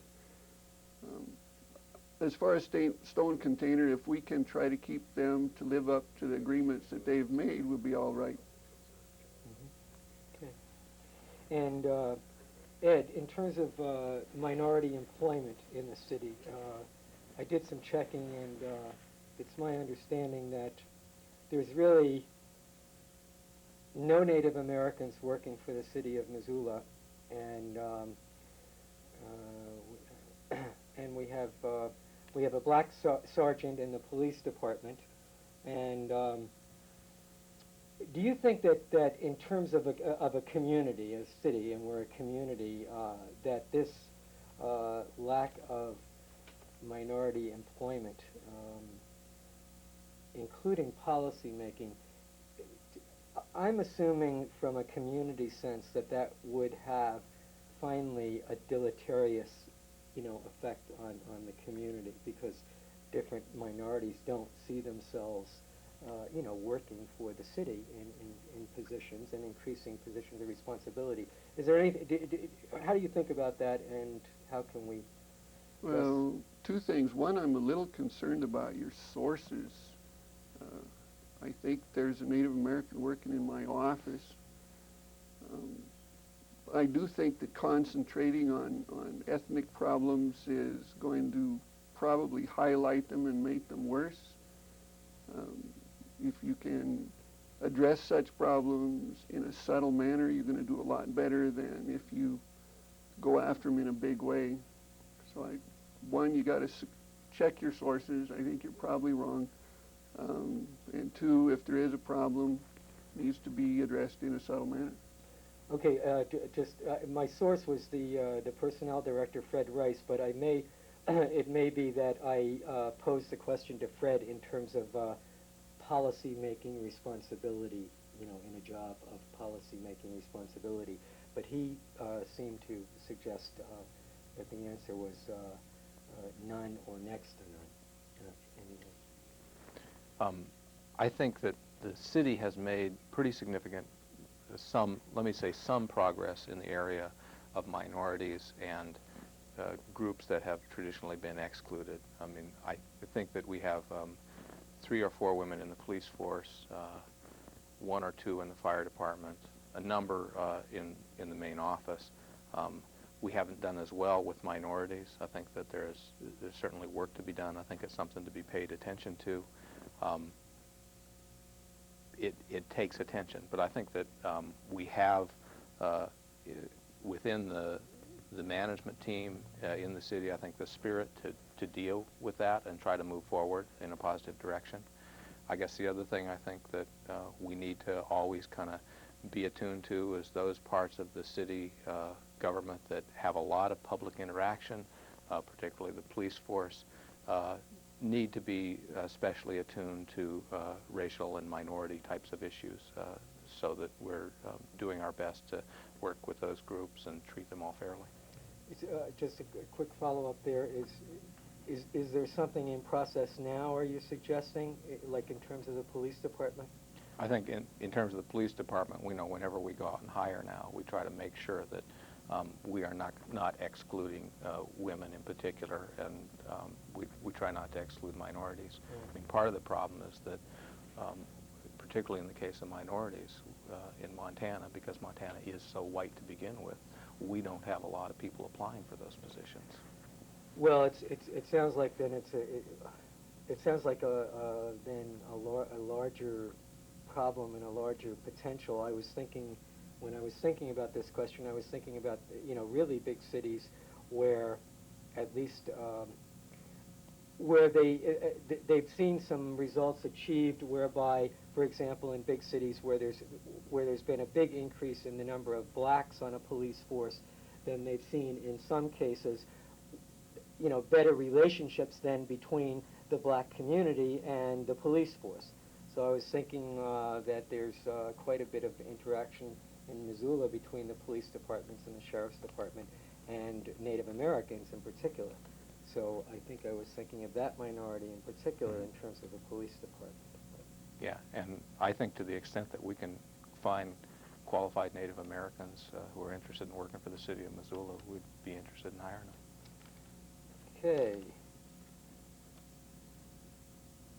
Are either of you endorsing or working for any particular council candidates? That's always a dangerous thing to do for a candidate for some other office.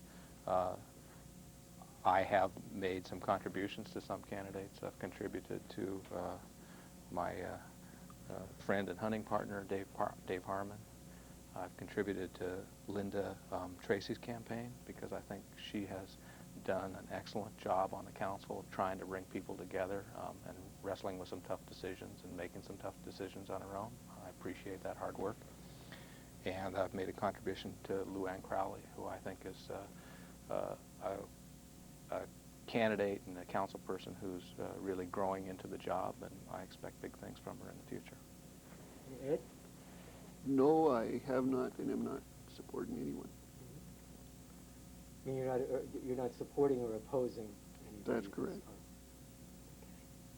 Okay. And what merit, if any, does the proposal that surfaced for what's called a livable wage in Missoula? I mean, you work a lot with money and projections and things like that. What do you think about this? I think that legislating a livable wage is not a doable thing. I don't think you can do that. I don't think anyone's really identified what a livable wage is, for whom, and in what circumstances. I don't think that the city council should be trying to create a number that's going to be working for everybody. Well, I think it is a doable thing. I think to the extent that we provide tax breaks, we need to set some criteria and expectations so that those tax breaks actually bring something to the city of Missoula that, and our community that we want. I think the larger question, though, is that any livable wage proposal has been tied to the existence of tax breaks, and I think there's another question as to whether tax breaks are justified in the first place. And I guess I have to be honest, I really have my doubts about whether we should be providing tax breaks in any significant kind of way. I wonder if they don't create more problems than they do good. I hope that in over the next winter, the council will have the time to take a good hard look at that issue, and we can make some decisions about whether we should have tax breaks. The fact is, if we don't have tax breaks, then there really isn't a place for a livable wage. I guess the other thing I'd say, in terms of trying to provide, deal with economic issues for people on the lower side of the income spectrum in Missoula, and I think that energy is probably better spent and more productive working to try to deal with affordable housing issues than it is with a livable wage issue, because a livable wage really affects a very limited number of people. I mean, it's only those people who are receiving less than a limited wage in those firms that are receiving a tax break. And when you kind of go through all the political capital to get something like that done for that small group of people, I wonder if it wouldn't be more appropriate to spend the time working on affordable housing issues. The mayor mentioned tax breaks. Do you have any, feeling about tax breaks for new businesses? Or? Yeah, I think looking at that is an excellent thing to do. There's no real guarantee that a tax break for business is going to be good for the city of Missoula as a whole, and in fact, a number of times it's not panned out. Excellent suggestion. And both of you know the answer to this, but what contributions does the city make now to the Partnership Health Center? I mean, do we make any cash, revenue contributions or investments, I should say, in that health care plan for low-income people in Missoula? Seems to me we do have that in the budget, but I don't know enough about the budget to give you that answer.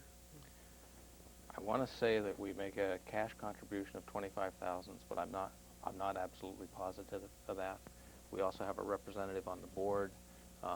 We have been involved in helping them get their financing for their expansion on the land next to the existing health facility. So, I mean, we're, I think, fairly intimately involved. I'm not exactly sure what our actual dollar contribution is. Okay, well then, and then the heart of my question being, is this an important institution for the community of Missoula, and would either of you as mayor, want to make sure that support that you're giving now, would you continue it and or expand it or do away with it, or? The city's revenue sources being what they are, I suspect that that's one place where the city would probably look to cut services if they have to be cut. It's not a good thing to do away with, but it's possible that it might. Actually, the Partnership Health Center has provided service for a lot of people who otherwise wouldn't get it. The partners in it aren't all in agreement about the way it's supposed to be operating, but I think overall it's a good thing. We need to keep it funded if we can. And do you see any merit in future of a combined city-county government such as Butte, Silver Bow?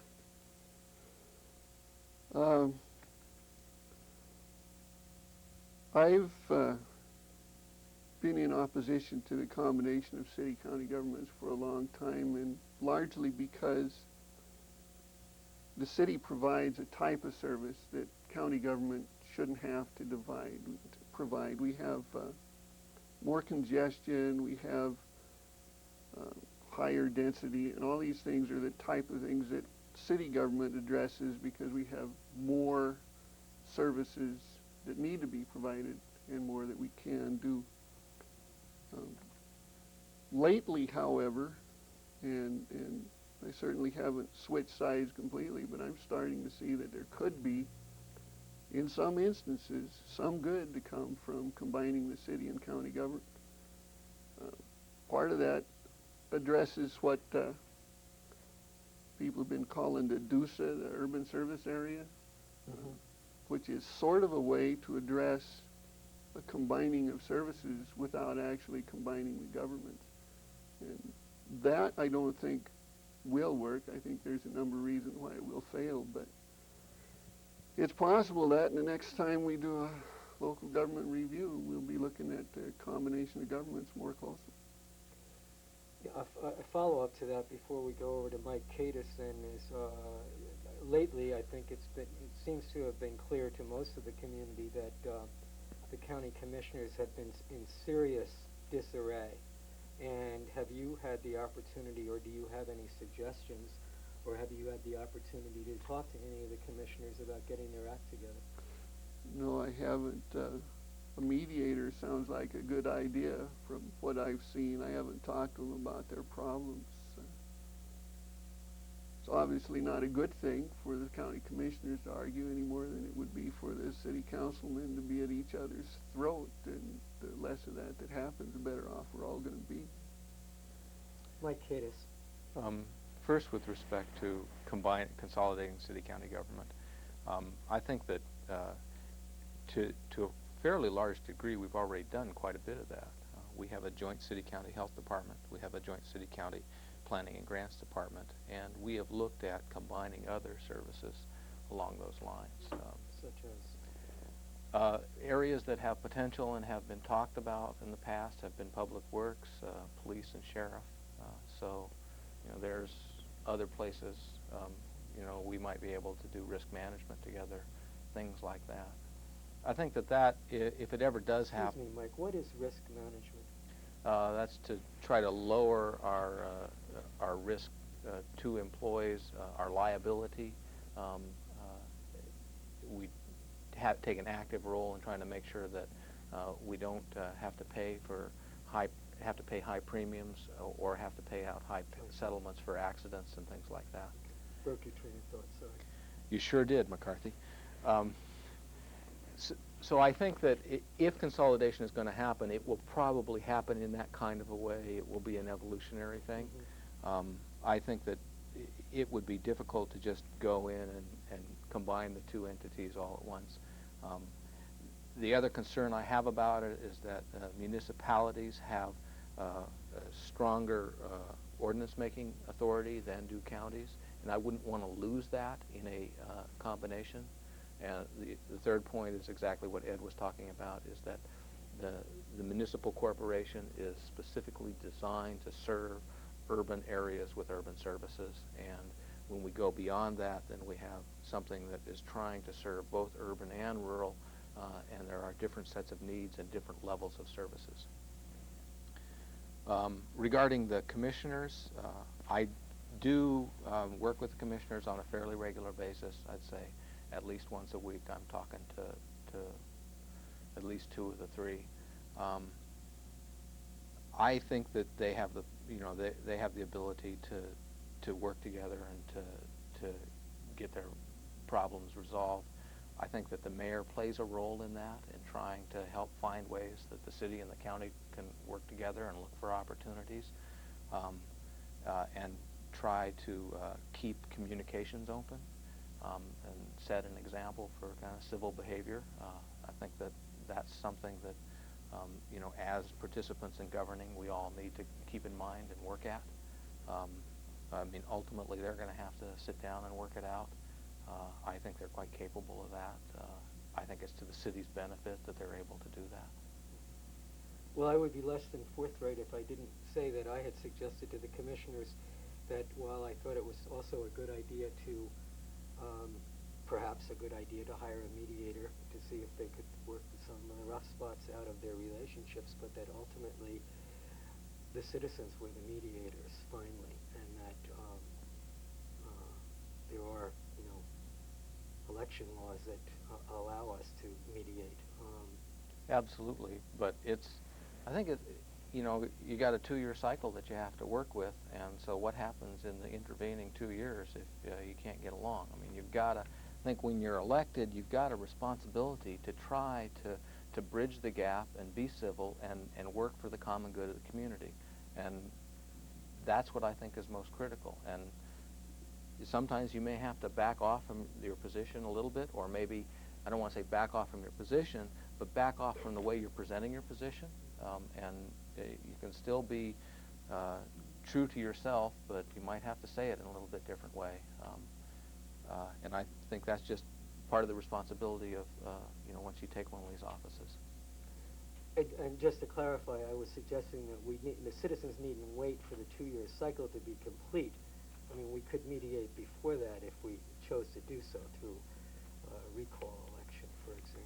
It takes a real crisis, I think, to precipitate a recall, and I wouldn't describe the situation that they're in as a crisis of that magnitude at this point. Okay, thank you. Ed, neighborhood councils. Were you a supporter of neighborhood councils when we did our, you know, city, governmental reorganization plan? No, I was not. Right. Now that they're here, as it were, and what would you recommend to have them succeed in their, you know, what we hope is their mission? Well, I think the city's progressing on as good of a tack as it's going to make. They've got someone that's going to try to get the neighborhood councils started. It kind of surprises me that I haven't seen more activity on the neighborhood council front than I have. I really haven't seen any neighborhood council groups trying to form. There may be some, but the city clerk couldn't tell me of any last time I asked her. People voted to have neighborhood councils, and I think they deserve to have them, but they're going to have to do them largely on their own. I think that's the only way they're going to work. They can't be forced on anybody. And money-wise, since they're here, let's say if you had the money, if you had an excess of money in your city budget, and looking at it, you know, strictly on if you had some discretionary money, do you think that the money that the city has provided for neighborhood councils now is sufficient or insufficient to help them succeed? I don't think money is going to help them succeed. I think that what's been allocated is probably more than enough, and I don't know how much will be allocated next year. It depends on what happens this time. Neighborhood councils. I don't think any more will be allocated next year. The council allocated, I think, $30,000 for a 1.5-year period, which I think is plenty adequate. I agree with Ed. If they're going to work, they really are going to have to be self-generating in the long run, and I think they can be. I think, given the way neighborhoods work, there will be times when I think you'll see a neighborhood councilor flounder and have a difficult time, but eventually an issue will come back to that neighborhood, and that will bring the institution back together, and it'll grow again. And that's that kind of a organic way is how I see neighborhood councils growing and functioning. I think that it's okay for the city to go in and say, okay, we want to get these started. I hope at some point then we step back and let them kind of take on their life of their own. I don't think it works for the city to be the main instigator here. I think that it really has to come from the grassroots if they're going to work over the long term. Also, I mean, in terms of the role, I think that's really up in the air. I mean, I don't think that the city can predetermine what the role of neighborhood councils is going to be. We can kind of set some hopes and some ideas for, well, you might want to participate in this, but ultimately, again, that will be the neighborhood council's decisions, and I think they'll make those decisions, and I think some will be very different from others, and I think that will all help to enrich the general fabric of the community. And let's move to affordable housing, and I'd like to, I mean, there seems to be such a differentiation now, I mean, in the whole political atmosphere during this campaign, meaning the city council, the new party, Citizens for Common Sense Government, and there seems to be, first of all, a wide difference between what one part of the community thinks is affordable and what another part of the community thinks is affordable. So within that context, I'm someone who's always looking for affordable housing, and there's a lot of, to me, I mean, that's a part of the community that I move in which there is a great deal of need for more housing opportunities, and the ability, let's say, for example, sweat equity investments and things like that. But just with that modest amount of context on affordable housing, have you considered, or do you expect to propose any new initiatives to increase the amount of affordable housing? And how do you, can you help us, well, give us your slant on what is affordable and who the community is that needs it? Okay. I think that the biggest issue with affordable housing is supply. I mean, what has happened in this community over the last 6 or 7 years is that we had a tremendous number of people move in, and we weren't able to accommodate those people with new houses. And so our supply became constrained and the price went up. It's just fundamentally a market situation. I think, by and large, the response has to be a market response as well. That's where I think zoning plays an important role, and I think the DUSA plays an important role. What zoning can do is we need to streamline our existing zoning and try to encourage quality development in the urban area. That's the other thing that the DUSA can help us do, is try to encourage development within the urban area, and as we go outside of the urban area, do it in a concentric ring type of way. If we aren't able to build new supply, I don't think we'll solve this problem at all. So I think that's the first thing, is to try to find ways to encourage the marketplace to respond to the issue. Second, I think there are things that the government can do. I think that the North Missoula Housing Partnership is a great program. We've kind of borrowed it from Great Falls, where we're working with a number of banks. And St. Patrick's Hospital. We've gotten $50,000 contributions from a couple of them and kind of generated a pot of $300,000. The goal is using that mechanism to help to provide low and moderate income people a way to leverage themselves into home ownership situations so that they're building equity and so that they actually have a home that's their own rather than one that they're renting. And we're also, within that program, trying to create some rehab possibilities. I think it's important that we're focusing on just one real neighborhood and trying to do this, and if it works well there, then we'll try to expand to some other neighborhoods. The long-term goal has got to be to increase more home ownership. If we're going to stabilize the prices, much less bring them down, we have to increase supply in a way that people can purchase it and it can be their home, so that they can begin to build equity, so that they have a tool for their future, and they're able to move to housing that is less affordable to begin with. I mean, it's a stepping stone type of thing. You get someone into a lower end house. Once they build some equity, they can use that to get themselves into a higher end house and work their way up the ladder. But unless they can begin building equity, that never happens. And so creating mechanisms for home ownership is absolutely critical, and those are the types of things we need to work on. Affordable housing and the living wage are kind of in the same category. They depend on people and circumstances more than anything else. They tell me that 2/3 of the people in the city of Missoula make $16,000 a year or less. I suspect at $15,000 a year, there's not much housing in Missoula. Whether it's expensive or inexpensive, it's affordable. What we have to do, I think, is find a way to increase the wages of the people in Missoula, and the way to do that is to find ways to get better jobs in Missoula. We need to have our people educated to do those jobs, and we need to have the businesses that currently exist in Missoula involved in finding more business.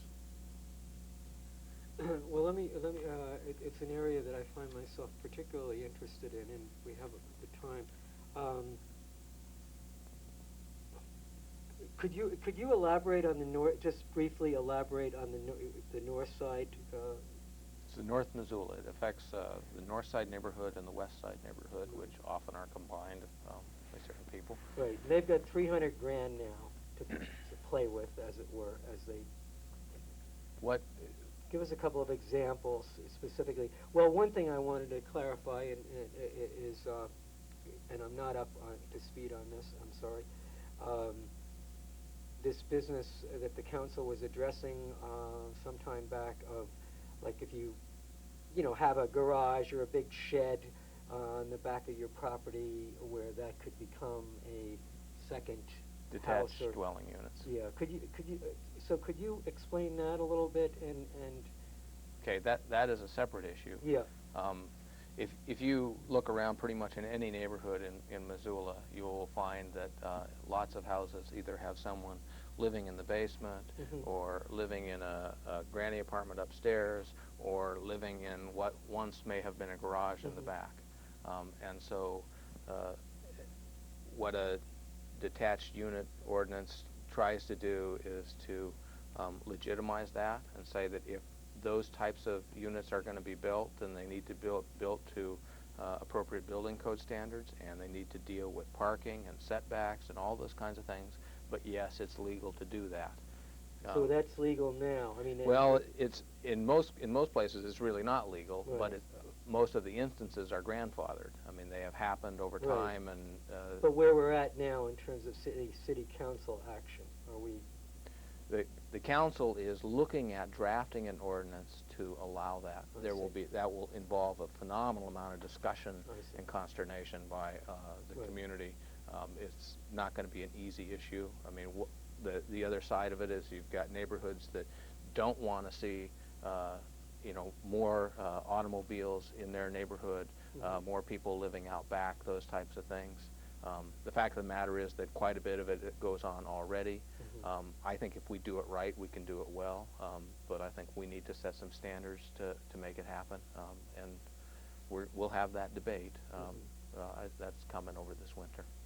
Will part of that debate include the possibility, let's say, if you have the home that you own, and then whether you have an existing, illegal dwelling in the back now in your garage, and then it works itself through.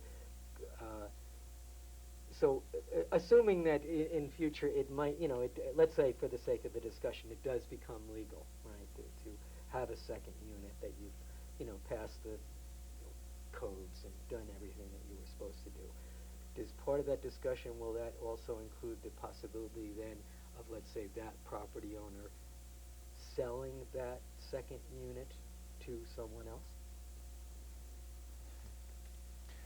That would require an an additional subdivision, and there would have to be, for that to happen, there would have to be easements for access to both units, things like that. Right. That could get relatively complicated.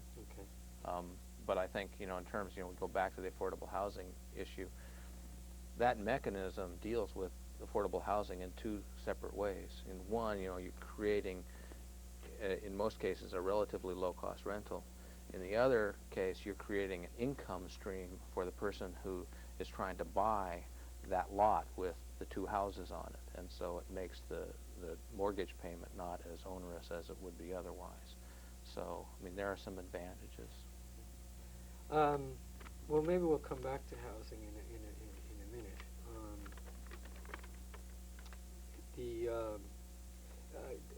The Missoula governmental situation has been called, a weak mayor, strong council form of government.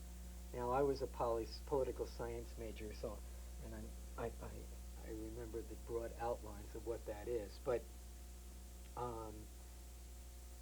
you can put that in context if you wish, but if we consider this a form of government in which it is a weak mayor and a strong council, what kind of power or authority do you, let's say, as a would-be mayor, do you think would be important to have in this community, in the mayor's office, that does not have now? Well, it doesn't have now.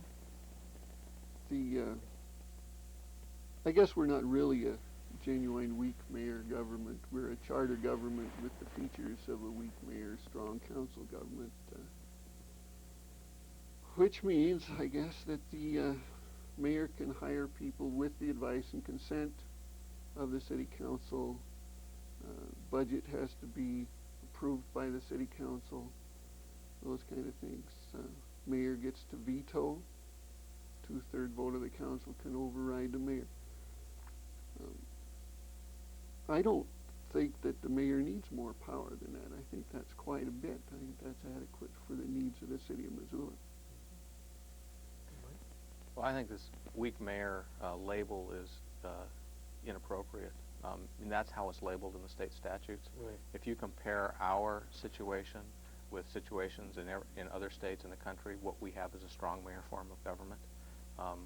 A weak mayor form of government, every place else, is where the mayor sits on the council as a council member and has no more vote than the council member, and a city manager manages the city.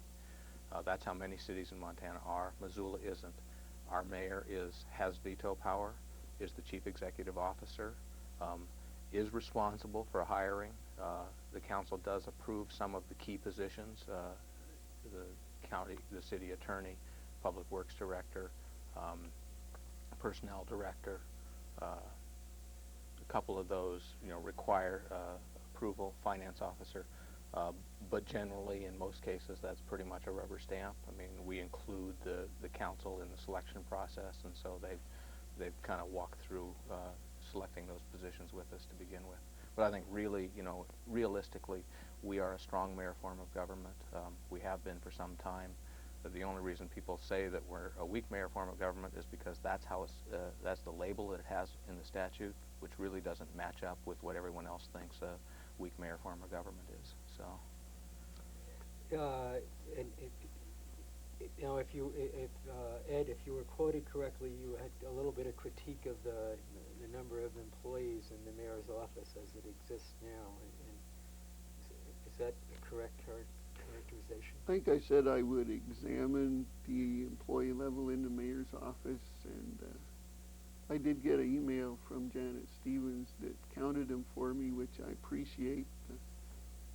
We have, in addition to the employees that Janet counted, a separate office. It's a communications office. This person is a one-person office there because the mayor's office wanted that person to disseminate information largely at the behest of the mayor. I count that person in the mayor's office crew. The number of people there has grown a great deal in the 20 years that I've been working for the city, and I certainly haven't said that they're any or all extraneous. I've said that the number of people in there and the jobs that they're doing could certainly take a look-see. And I think that Mike is doing the same sort of thing with zero-based budgeting at the city.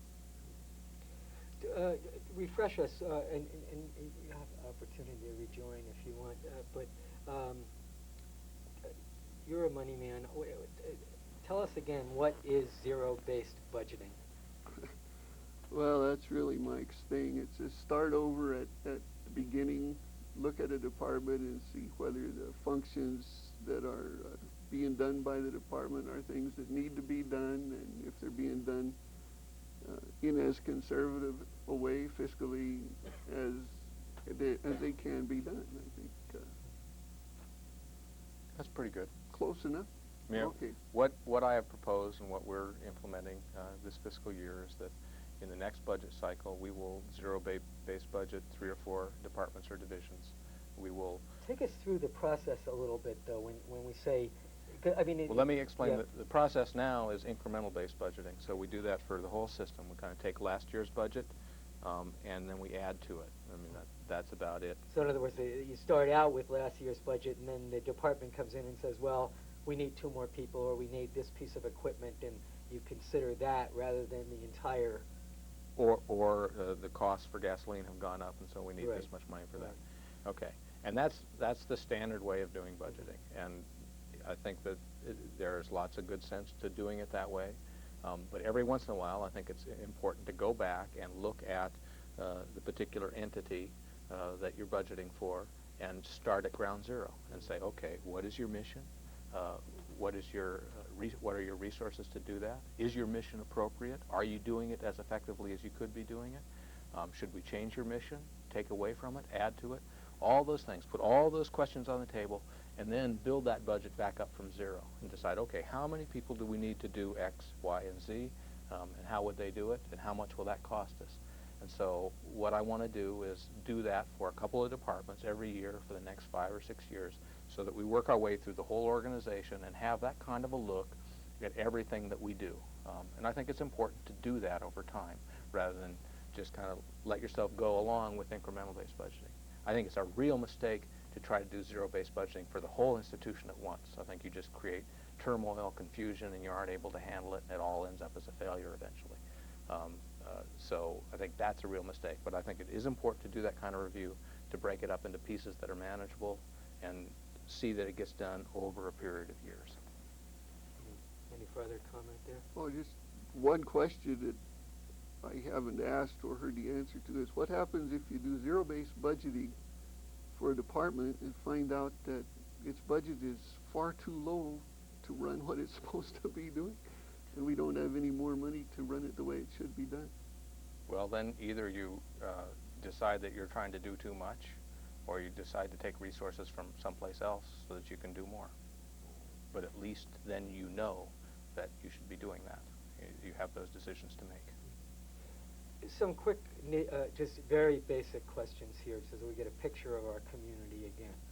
How many citizens do we have in the city of Missoula now? About 55,000, and that's the census says something less than that. But I think if you go out and counted them today, that's about where we'd be in the city. The urban area is about 75,000. When we say urban area, is that that 4 mile going out 4 miles that meant? No, that is the area that is built to a density that is urban. More than 2 dwelling units per acre.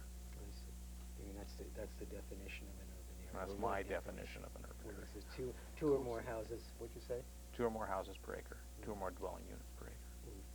And how many employees does the city have? About 350. That includes police and fire and. About 75 in fire and police each, and then the bulk of the rest kind of scattered through a number of departments, from public works to mayor's office. And based on your years of observing the city at work, do you think that city government, meaning all the various departments, work consistently, efficiently? I guess I'm just looking for an overview here. Do you have some suggestions as to how the various departments might be? Generally, local government in Montana, and specifically Missoula, works fairly efficiently. It's partly because the people are close enough to it, they can see the guy leaning on the shuffle and tell his boss what's going on. But I think we work pretty well. I think our city employees per citizen in the city of Missoula is probably a little bit less than it was 20 years ago, I recall. It's like that says a lot of good about the efficiency of the city of Missoula. And McCarthy, if I can just add to that, I mean, I've been mayor for a year and was not really involved in city government prior to that, and I'm really impressed by 2 things. One is the dedication of the vast bulk of city employees. I mean, their real dedication and concern to the community and the city of Missoula, the whole area, and wanting to serve that community.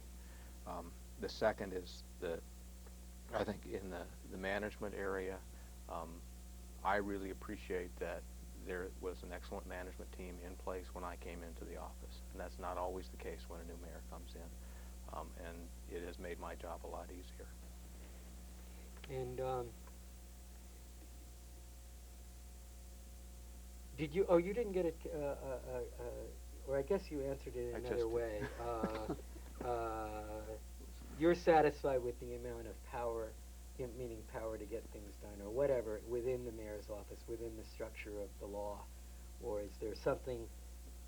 If you could produce a magic button and create an area of authority, and I don't mean necessarily over the government per se, but policy making or initiatives that, or are you satisfied with what you've got?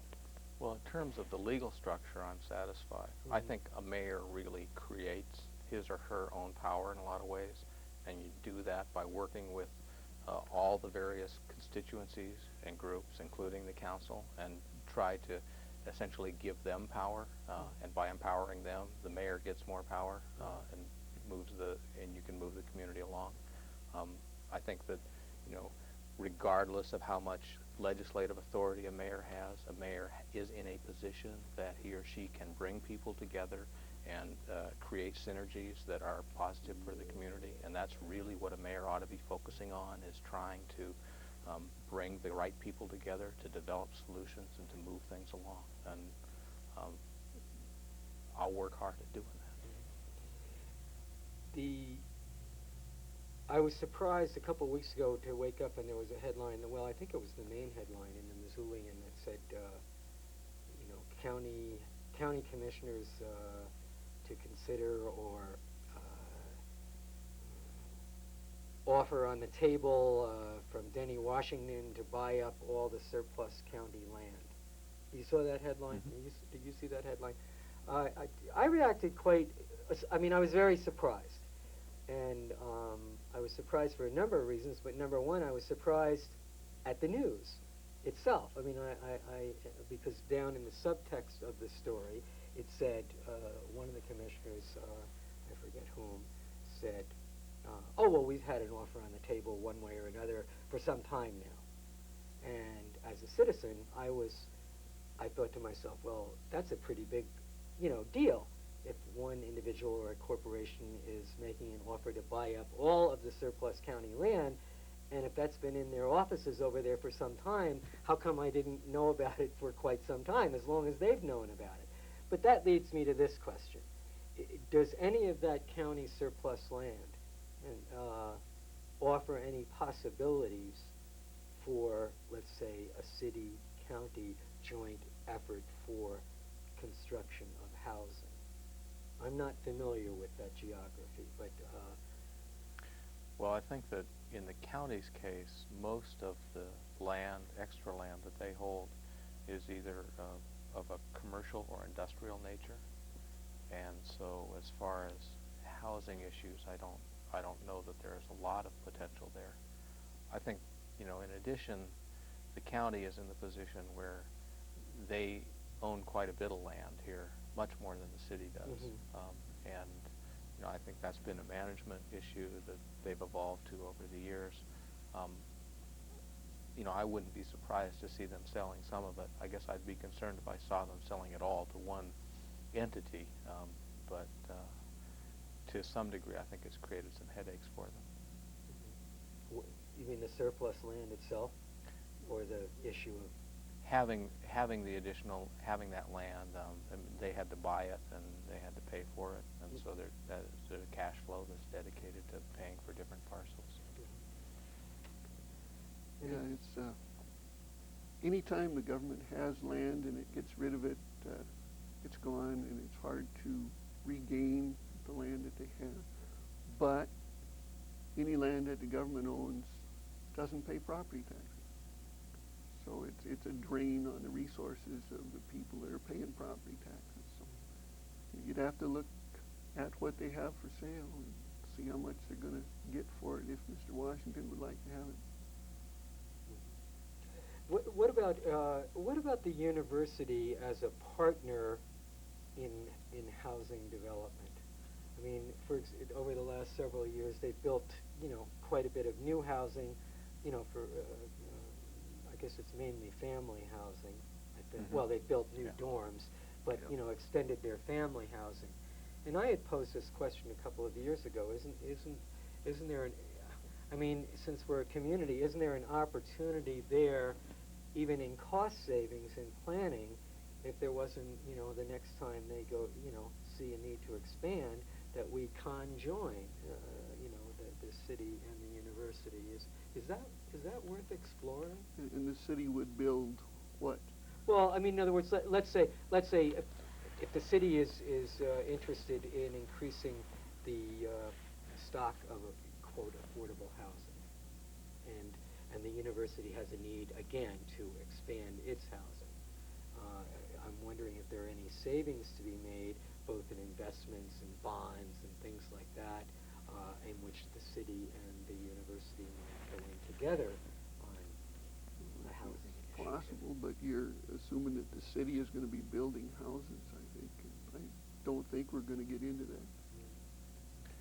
I think that, you know, the first point is the university really deserves to be commended for the work they've done in creating a lot of new housing opportunities when Missoula really needed it. I don't think the city is or ought to be in the position of building and owning housing. I think that there are lots of pitfalls to doing that. I think that we do have a role in trying to encourage housing, particularly through our regulatory structure and the provision of infrastructure. I also think there are ways that we can play a role by trying to encourage banks and the financial community to help out in housing situations, like through the North Missoula Housing Partnership. But I wouldn't want to see us involved in building and owning housing for the city. Let's take the last few minutes to go back and revisit DUSA, D-U-S-A, and could you define what that is and try and define it in a way that is manageable for me and the rest of us? I mean, where is it and where does it go and what does it do? What does it stand for, first of all? Designated urban service area. Where is it? That has not, to my knowledge, been defined. What will it do? It's supposed to encourage infill, encourage building and development. Infill for the citizen who isn't familiar with that term means what? Means filling in the area inside the urban service area boundary. The rationale behind it is that services can be more inexpensively provided to a densely populated area than to a sparsely populated area. And that's absolutely true.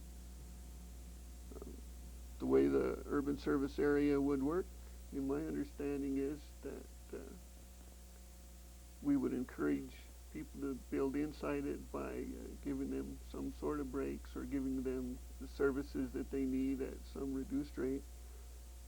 Discourage building outside the boundary by not giving services to those people. And I haven't been involved in the direct discussion, so Mr. Kadas could give you a really solid definition. And insofar as you understand the DUSA, it makes sense to you? It's a good idea? So far as I understand the DUSA, it sounds like an artificial boundary that's not likely to work. The designated urban service area, the boundaries that are being proposed are the mountains on the east and the north. The boundary on the south would be essentially the differentiation between outlined in the Miller Creek comprehensive plan between urban densities and rural densities, which essentially follows the hill that is just to the north of the upper Miller Creek Road. Then bounded to the west by the Bitterroot River, taking in all of the target range area, and then out to out Mullen Road to about Elmar Estates, following the Clay Hills to the north above Grass Valley, taking in the Y, and then back along the freeway with fingers going up Butler Creek, Grant Creek, and the Rattlesnake. That larger area is where we would see the urban area going to, that whole area becoming urbanized over the next 20, 30, 50 years. But at some time out in the future, that area is going to be urbanized. And so the first point of the DUSA is to say that as we do planning and as we do building out there, we not preclude our ability to urbanize that area. We make sure that we preserve rights of ways for roads so we can establish a solid grid pattern. We make sure that when we do subdivisions, we do things like shadow plats, so that even though an individual is dividing something into a 1 per 10 acreage, a 1 house per 10 acres, that underneath that they could develop it actually into lots, you know, when sewer and streets and everything else became available. Not that they would do that now, but that over time we don't preclude our options to urbanize that so that we have sensible growth over the long term. Then within that area, we would have a smaller area for immediate development, and that would be an area, say, just a couple of blocks to the west of Reserve Street. And that is an area where we would be saying, okay, we really want development to happen. This is a short-term kind of a notion. We want the development to happen in this area. We want to or within the existing urban area. So we want to concentrate the development in a way that we create an urbanized area, that we create something in the neighborhood of 4 to 6 dwelling units per acre, so that our provision of resources is cheaper, so that our provision of infrastructure is cheaper, and so that we're not doing leapfrog and we're not doing sprawl. All those kinds of things are expensive for us to provide services. We would have to constantly be reviewing that line in particular. We build a mechanism so that we review it every 5 years at least, and then as it reached a certain build-out, say 70%, then we would move that line out, and we'd say, okay, now here's the next concentric ring. But that it would provide a planning mechanism. I think that it's a planning tool for the long term. It also is a tool for the short term. It gives the community the ability to say, okay, where do we want the development? And here's how we're going to help make it happen through the provision of infrastructure. And it provides incentives to the development community to say, okay, here's where the community wants the development, and it's going to be easier for us to put it here. It's going to be more cost effective for us to put it here, and so we'll do it here. Our directors in the studio are telling us we've got 2 minutes to wrap up, and Ed Childers, why don't you take the first crack at finishing up and telling the folks why you want to be mayor? Well, I just want to be the mayor. I think it'd be a good thing. I think I provide an administrative level that would be helpful to the city of Missoula. I think I provide a lot of good stuff that the city needs. I think it's just flat going to be fun to be mayor for 4 years.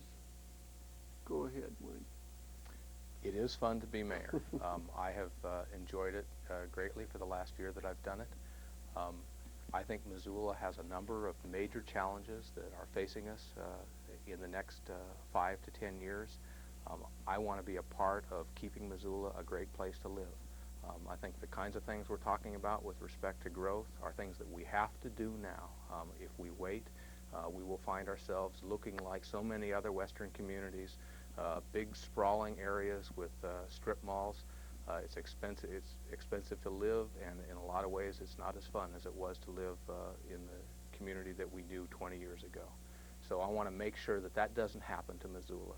I think that I have the skills to help bring this community together and deal with the difficult problems, put together the groups that are wrestling with those and come up with solutions. I think I also have the skills to deal with the difficult fiscal times that we're going to be facing.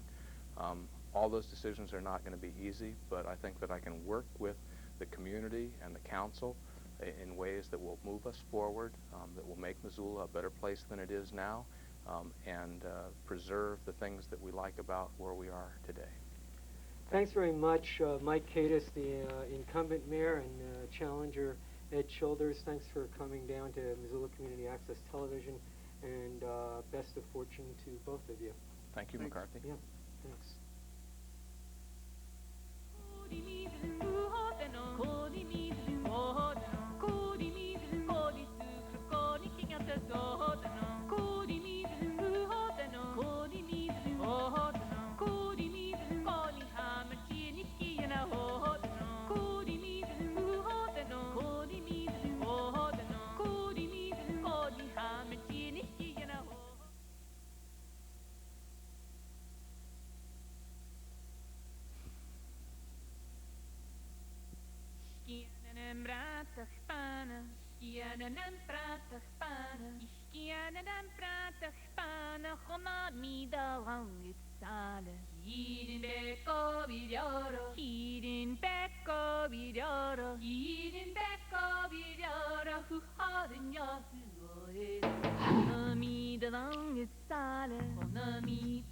I get a kick, okay. Howdy, as they say in Montana. How you doing? My name's McCarthy Coyle. You're watching Missoula Community Access Television, and today we're interviewing several of the candidates for City Council, and today we have with us some folks that some or many of you have seen and heard before, and over here, Carolyn Overman. Carolyn is running in opposition to Dave Harmon. They're both from Ward 1. Carolyn is partnership in Western Montana Lighting and Right. owner. Mm-hmm. And you spend a lot of your time there, is that right? A lot there, and Yeah. with my teenager daughter. Right. Mm-hmm. Retail business on Higgins, on the south side of the bridge, next to the Burnt Out Theater. Yes, next Right. to the Burnt Out Rock. And over here, Dave Harmon, a llama rancher, is that what they call them? Yeah, A I llama suppose. rancher. I suppose. And a guide, Right. is that right? How many llamas do you have? Oh, we've got about 17 now. Yep. Okay, let's get to it. How's the campaign going? And what would you say is the essential difference, as you've come to understand it, between you and Dave Harmon in terms of how you would be operating on City Council? I don't know that I can say what the difference is because I don't want to speak for Dave. I can tell you that I am a good listener. I make reasonable decisions. I like to look at all of the information given to me. So I think that I could make a very good decision when faced with making those whatever kind of decisions come up to the City Council, and they vary quite a bit. And other than that, I don't really think I'd like to speak about how we're different because I think that's up to the voters to decide as we get to know them. I think I've asked you this before, but if not, what's your first and major priority if you were elected to City Council? What is it that you would like to be really focused on?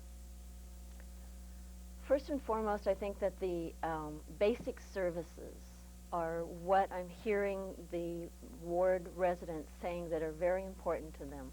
Their streets, their fire protection, their law enforcement, that type of thing. So I would like to make sure that when we're budgeting, that we make sure that we take care of those basic services. So that was probably number one on the list because of what I've heard from the residents. Affordability of living in Missoula is also very important to me. And some youth programs is another thing that I've been real interested in. In the sense that, this I know nothing of, I mean, do we have youth, are you saying that you'd like to promote the city's involvement or promotion of more youth programs? Yes, I think that a lot of the youth out there are feeling like there's not enough for them to do. Of course, we'd all like to put them to work and then we could find lots of things for them to do. But that's not always possible, and that's not going to happen, of course.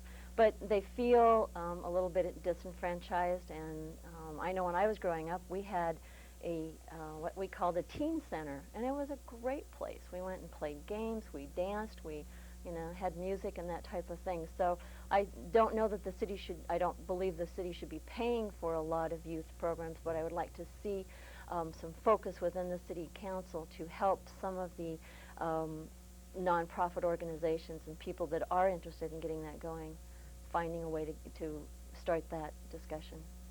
Dave Harmon, first priorities, major focus, any new ideas? Well, I think if you talk to most of the people I talk, when I knock on the doors, they feel that controlling growth and growth management, however you want to say it, that's a top priority. And, for the last 5 or 6 years, we've been growing at a pretty good clip, over a 2% growth rate, and I feel it's affecting the quality of life in Missoula, and a lot of other people do too. So I think working on growth management is going to be really the pivotal issue in the next 4 years at least. I also think kind of a side to that in a way, but there's a number of issues, like there's growth management, making Missoula more affordable, which means talking about better wages and more affordable housing, lots of very important issues like that. But like I mentioned at a forum last night, that I think it's really important that in order for any of this to get done, that all the council members work together. We need to make a conscientious effort to work together and stop butting heads and start shaking hands. And I think, you know, that's on a lot of people's minds. When I knock on the doors, it's amazing how many people, first thing they ask me is not how I feel about growth management or any of the issues. The first thing they say is, can you get along with other people? And I feel as I can do that. I'm a team player, and that would be a priority for me, is to make sure, you know, even if we're going to disagree, but let's just get on with things and do the best we can as a team. Carolyn, help me out on this. Now, you've been endorsed for Citizens for Common Sense Government, and then yes, I've seen their ads. And then I saw your, and I'm paraphrasing, your quote in the paper the other day where you indicated that this was not something that you sought, but that they came to you and said that they were endorsing you, or is that a fair assessment of how you describe it? And then I asked Mert Charney a similar question, that do you feel that you have a good grasp of what Citizens for Common Sense Government is and what they want? I have not spoken it directly with any of them to say, or as a group to say, what do you want? I know some of the individuals that are involved in that, and over the last 14 years in our, you know, some of our dealings together, I can tell you that they probably just want you to use your head and make sure that the decisions that you make are, let's use that little phrase, common sense. But they have not come to me and asked me anything specific that they would request or anything like that. So, and for each one of them, no, I don't feel I can answer that question for each and every one of them. Well, I guess that's been a puzzlement to me as both a curious citizen and a professional journalist, is that someone comes along. In other words, I am more familiar with the new party, and you know, because they've been kicking around for a couple of years, and you know, I've seen them in action, or whether on city council, or you know, I'm just more familiar with them. So I'm still a little bit puzzled that if somebody came along and endorsed me, you know, a new organization, that I'd want to be familiar with who they were and what they were, you know, trying to accomplish in order to feel comfortable with the endorsement. I guess that's the question I'm trying to... Well, since I'm not receiving any money from them, I have not signed a contract. My understanding is there is a contract with a new party that you signed, but I've not signed any contract, and they've not asked anything of me. I also, when people have sent me checks from the neighborhood and such like that, I don't ask each person, what do you expect of me, and what is it that you agree with me. I'm just assuming that when they do that, they think I'm a good candidate. So since I've not gone out and sought any endorsements of any type from any of the groups, then I guess they have a right to endorse whoever they want to. Dave, are you a supporter of the designated urban service area? Yes. Right. And yourself? I have not made that decision because there are some things that concern me. Right. Could you just name two real quick? The rise in the possible costs, well, actually the value of property. So when a lot can raise as much as $15,000 in one fell swoop, I'm concerned about the affordability of it. So I'm not saying yes or no, I'm saying I haven't made a decision at this point. And would you elaborate then on your confidence in the DUSA? Well, a lot of my confidence in the DUSA comes from the people whose idea it is. The city and county worked for 3 years coming up with this as members of the Growth Management Task Force. And they came up with 10 tools. Actually, there were some 27 tools to start with. And they looked through them all, a number of different things they decided wouldn't work, And these are planners, they're the county commissioners, city council people, chamber of commerce people, all sitting down at the table and deciding how can we manage growth in Missoula. They came up with 10 tools, one of them which is the delineated urban service area, which simply states that inside of this line we'll provide city services, outside of that line we won't provide city services. I have confidence in it because of the people that came up with the concept. You know, it's been tried in other places. Our planners at OPG have a lot more experience than anybody here, I'm sure, about growth management boundaries or service area boundaries. They've done their homework, and I think it makes sense. There are some arguments about, you know, a couple of arguments are as well, it will restrict supply and cost of housing will go up.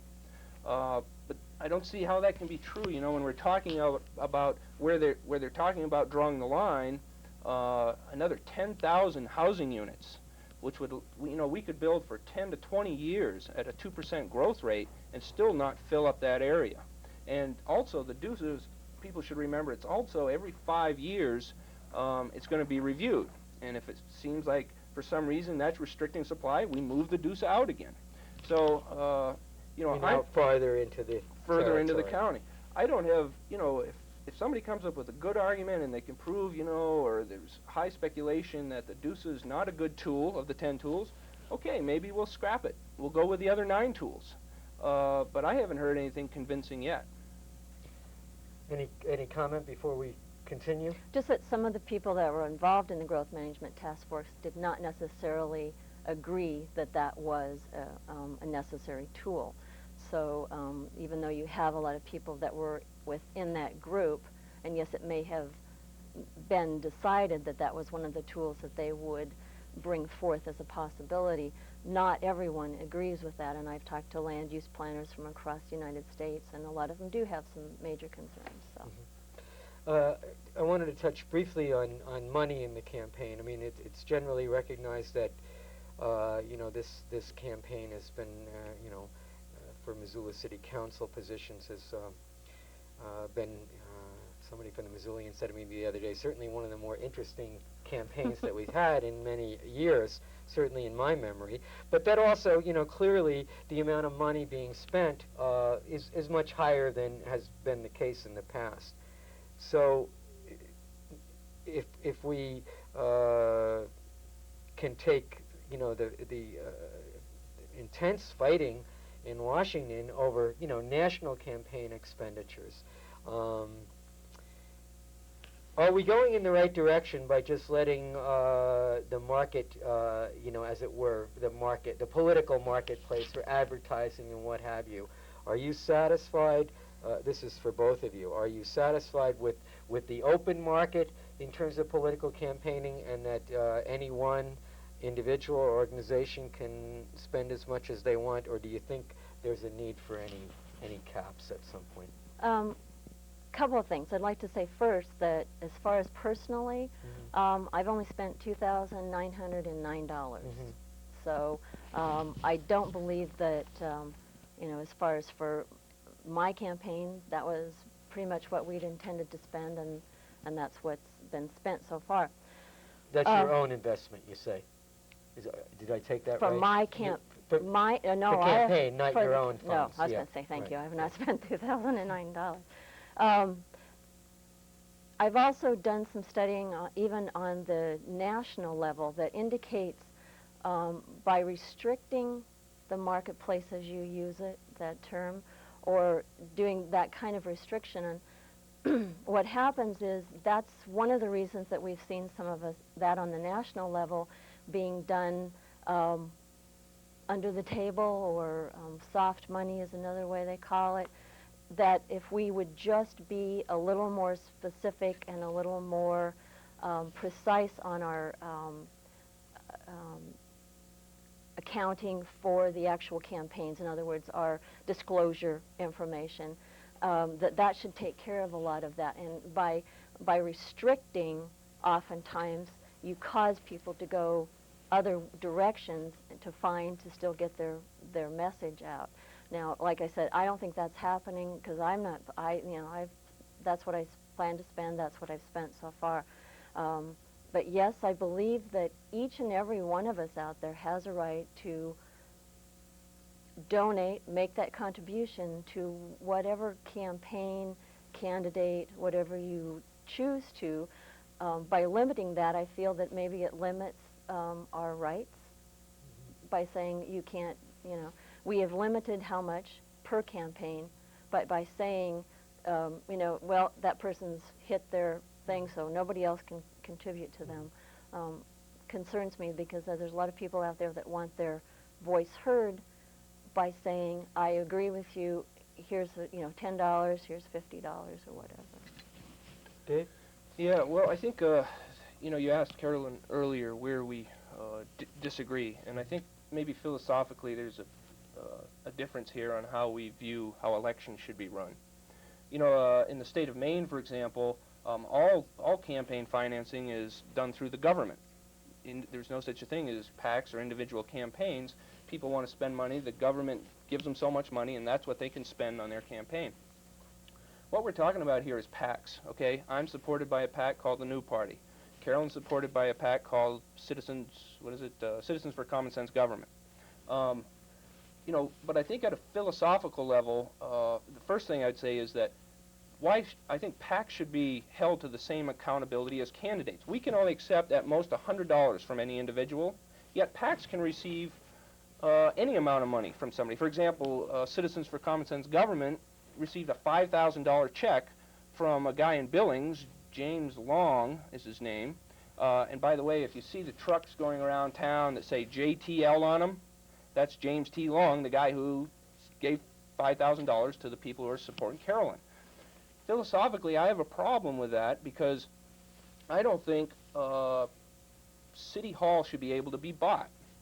I think that the races should be about talking with the voters, meeting people, knocking on the doors, and not about who can raise the most money and run the 30-second sound bites or the ads in the Missoulian. Because what that does is it eliminates a whole bunch of people that then aren't able to participate in the governmental process.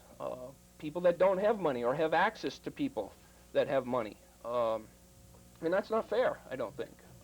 Carolyn's been a great candidate. I've enjoyed working with her. And I think the voters have a choice between two decent people here.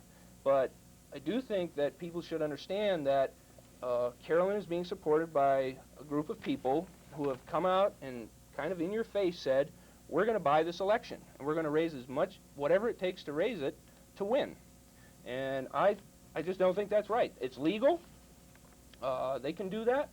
Maybe in the future we can change some of that. But me as a voter, if I was voting and I had the two candidates before me, I think I would say, well, geez, that doesn't seem just right, that just because they have more money that they should win the election. Any quick response Well, there? I kind of resent, and I'm sure the people that have donated to my campaign resent the implication that I can be purchased.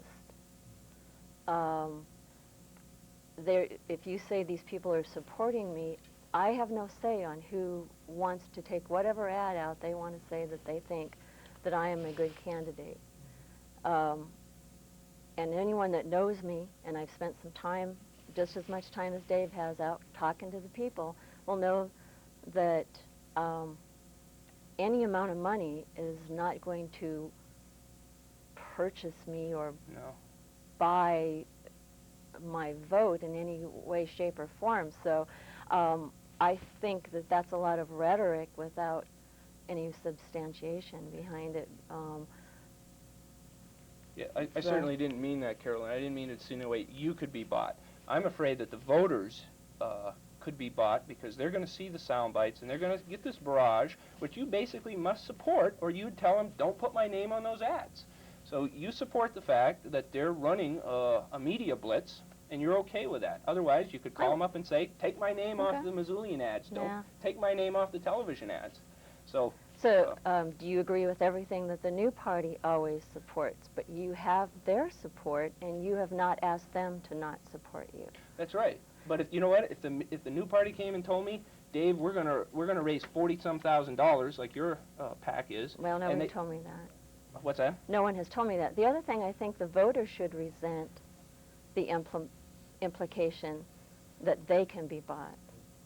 I believe that our voters out there, our constituents, our residents, are very intelligent, well-informed people who can make their own decision, not based on rhetoric or ads. I hope you're right. Okay, let's move along. We've got only, time is flying by.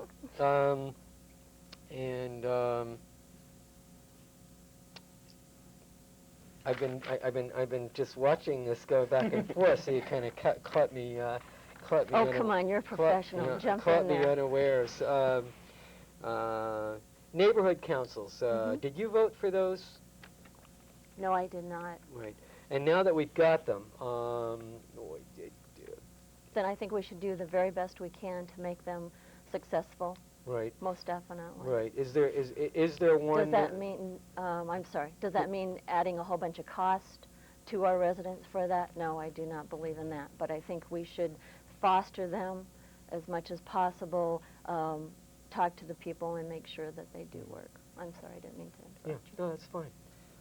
Neighborhood councils. I basically agree with Carolyn. So I'll save time and say I just agree with her. Yep. Okay. And I was asking the mayoral candidates last night about minority employment in the city government, and had checked in with the personnel director of the city and yesterday before I did the interview, and learned that there is either one or perhaps two, it wasn't clear, Native Americans employed by city government, which has somewhere around 300 and change in staff. Do you think that's an equitable situation in this community and in Montana? And is there anything that you as potential council members would take an interest in?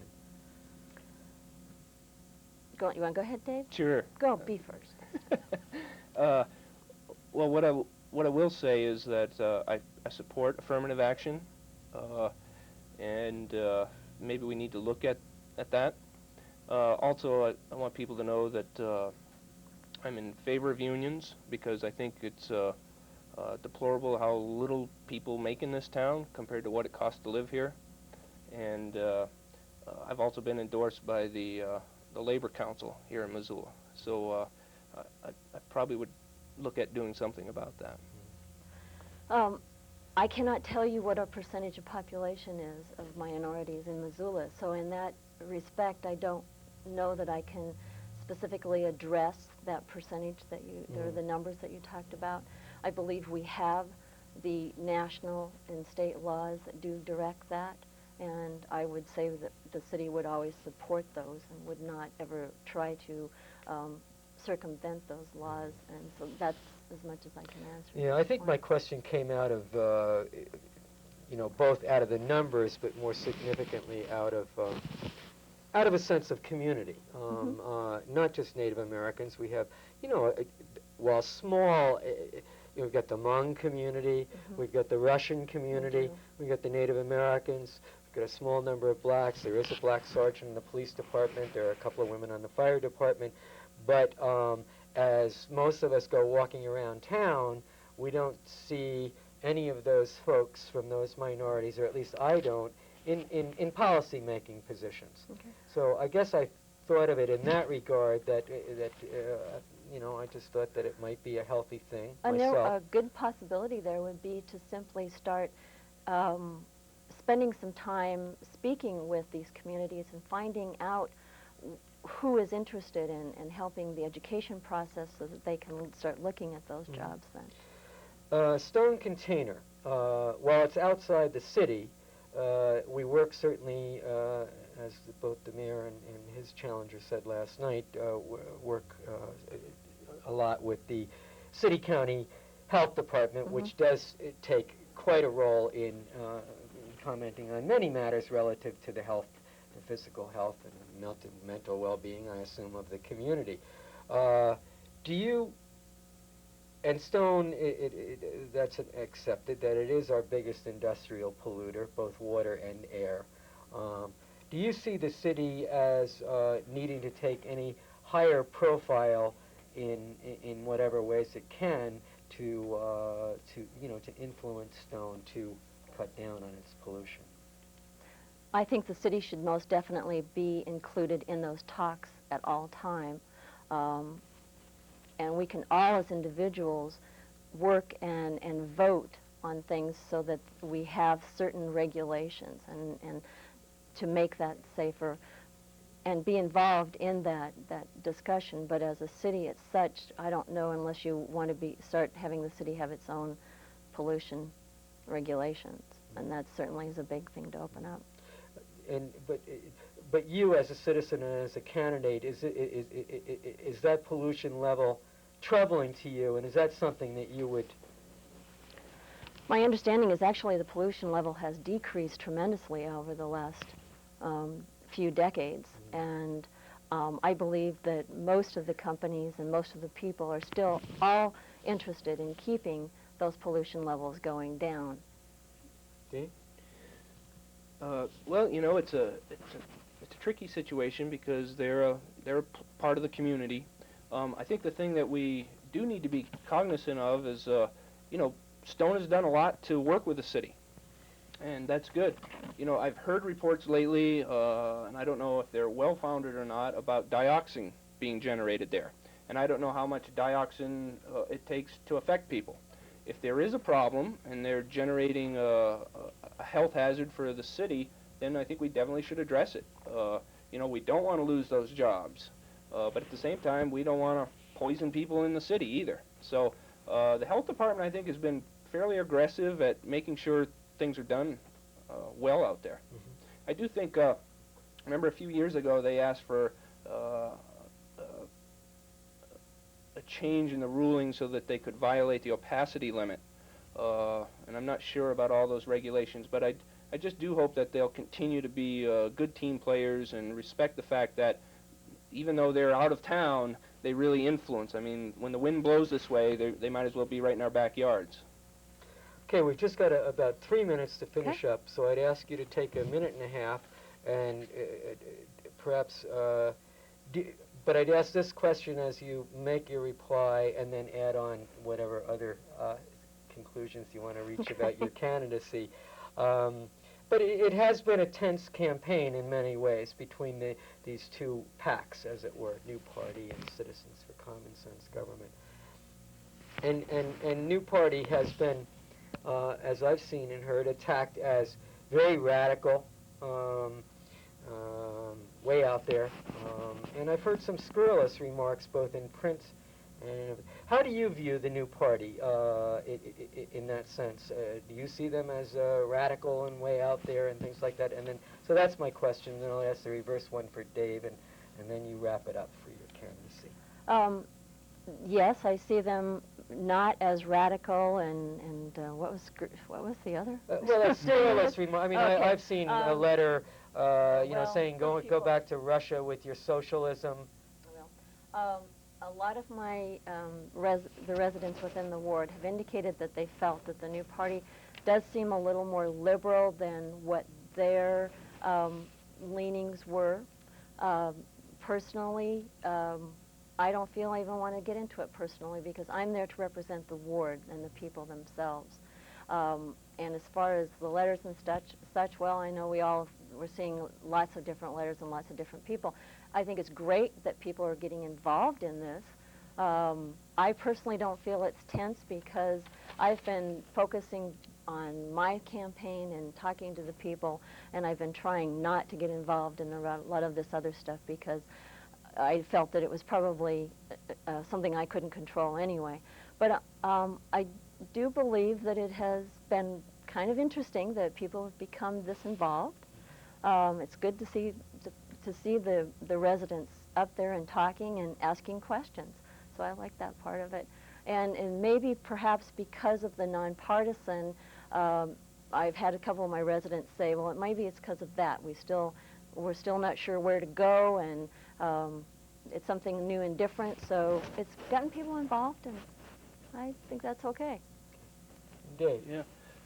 Well, yeah, a lot of what Carolyn says I agree with. You know, I think it's been a good race so far. I think we've done a pretty decent job at concentrating on the issues, not getting too wrapped up with all the extraneous things that go on in an election. You know, I don't like the fact that her PAC is trying to buy the elections, but I think that's a small part of it. I think the reason it's been exciting for me is because I think we're both good candidates, and I think that's why it's been tougher for people to decide. So it's been exciting. You know, early on, you asked for the difference between the two of us. You know, Carolyn was more reluctant to answer, and I appreciate that because you don't want to come across as negative, and I certainly don't, because that's not my general attitude. At the same time, though, I do want people to have an idea of who we are when they go to the voting booth. And I can just think of 3 things off the top that I think you'll agree with, that the way we differentiate. One was I supported the last open space bond, Carolyn didn't. Last night at the forum at the university, you said you didn't support the idea of impact fees. I do. And thirdly is this idea that I've been asking for a spending cap all the way along so as to keep the money aspect out of this, and you weren't interested in doing that. So that's at least 3 things. There's probably more things Carolyn could point out that would make her look better, but those are at least 3 things, and I want the voters to know that so they can decide. And if you know, you're not in favor of impact fees and you're not in favor of open space, then, you know, don't vote for me, because those are the things I care about. Okay, I wish we had more time, because I always have a good time doing this. I appreciate your coming down to Missoula Community Access Television. My thanks to thank you for directing me to the right camera, and many thanks to an all-volunteer crew, Richie, Gwen, Diane, Libby, and Andy, and numerous others that I can't remember right now. And all youth groups are welcome to come down and make videotapes and programming, as many of them do. But anyway, signing off for now with Missoula Community Access Television. My name is McCarthy Coyle, and we've been talking with Carolyn Overman, who's a candidate in Ward 1, and Dave Harmon, her opponent in Ward 1. Best of fortunes to each of you. And vote next Tuesday, November the 4th. Do that. Thanks a lot. Bye-bye. Bye-bye.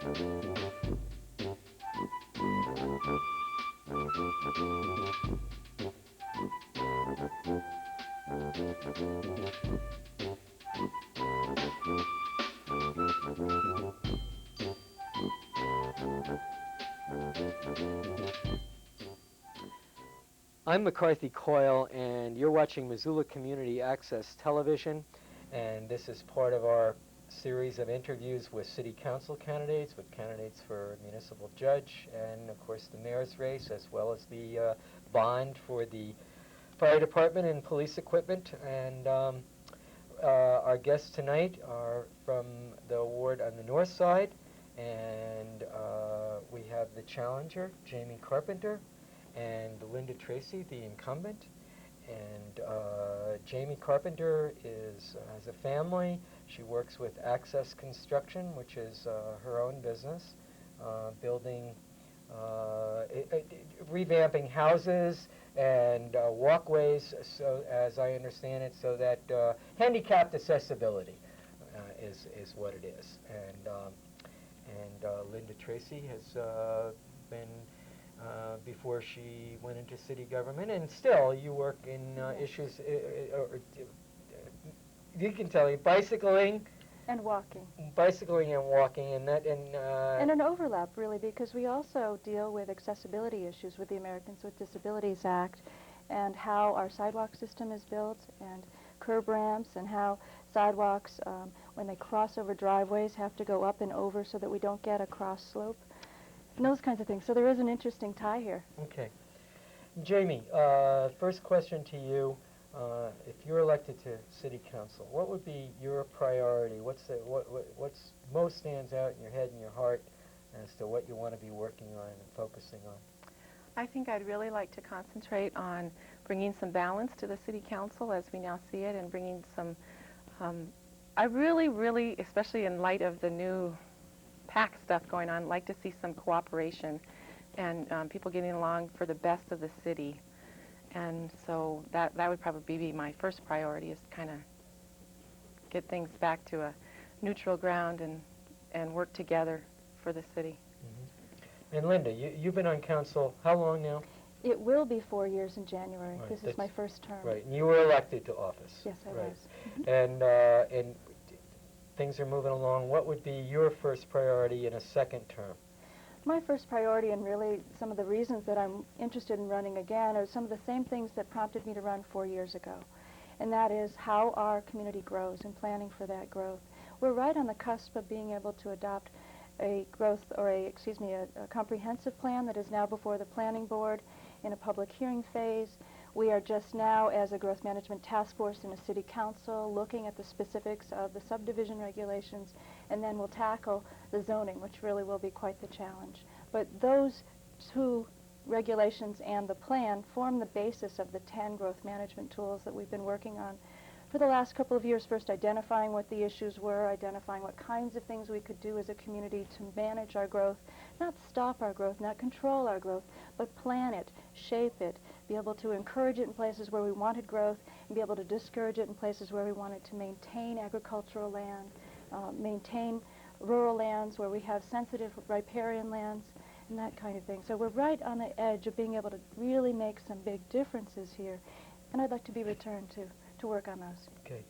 Now, each of you has been recommended or endorsed. In your case, the new party has recommended your re-election, and Jamie, in your case, the Citizens for Common Sense Government has recommended or endorsed you. And I'd like to ask you, as I've asked everyone who has received their endorsement, what's your understanding of what they're looking for the city, and how does that match up with what you want for the city?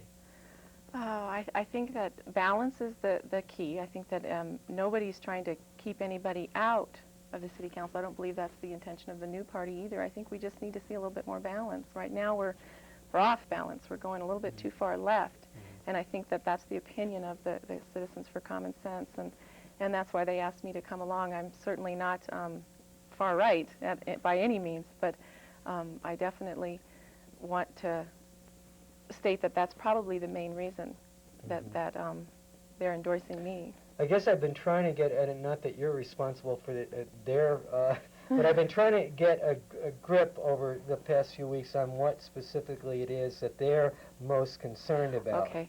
I think that the biggest concern is the business community is not feeling that it's being represented. In fact, the business community is feeling that it's being obstructed, and roadblocks are being thrown in the way. And because I've had so many business people throw money at me, I think that it's very widely held opinion, and not just business people, but many citizens right here in Missoula. So I think that that's a key issue.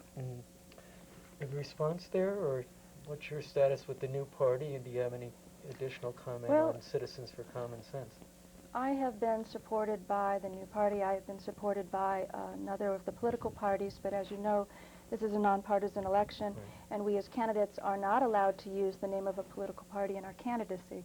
So I often get questioned by people when I'm talking to them on their doorsteps, and they say, well, are you a or And I have to tell them that I'm running a nonpartisan campaign, and it's a real challenge, because a lot of people are used to being able to make decisions on the basis of the two major political parties we have in this country.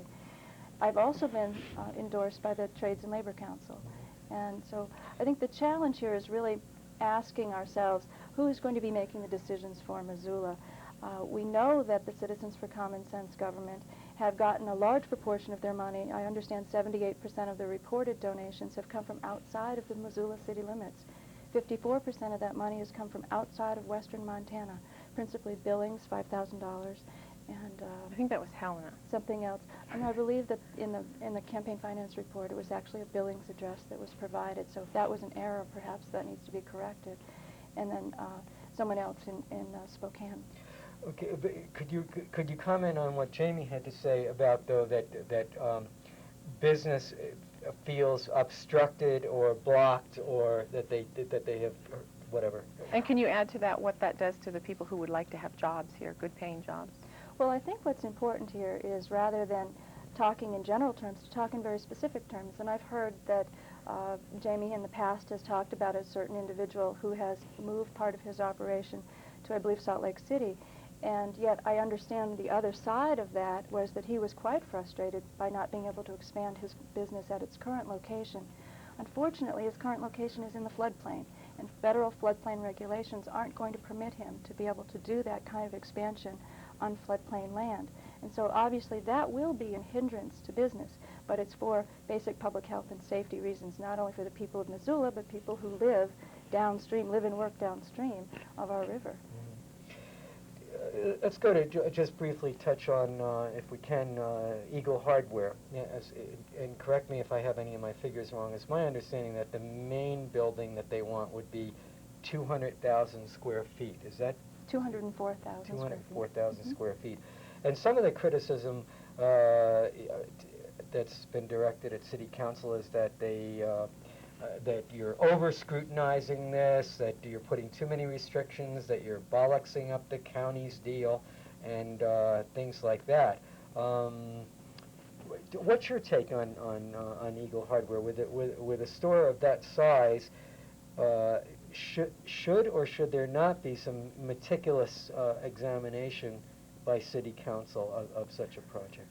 I believe meticulous is not the word I would use. Mm-hmm. I think we need to take a look at it, and we need to decide if overall it's going to be best for Missoula. And if it is, then we need to work with the developer of the business to bring that to Missoula in a way that's going to benefit the people who work here, as well as the 300,000 people who can come here and spend their money here and give jobs to other people in other parts of the city. Mm-hmm.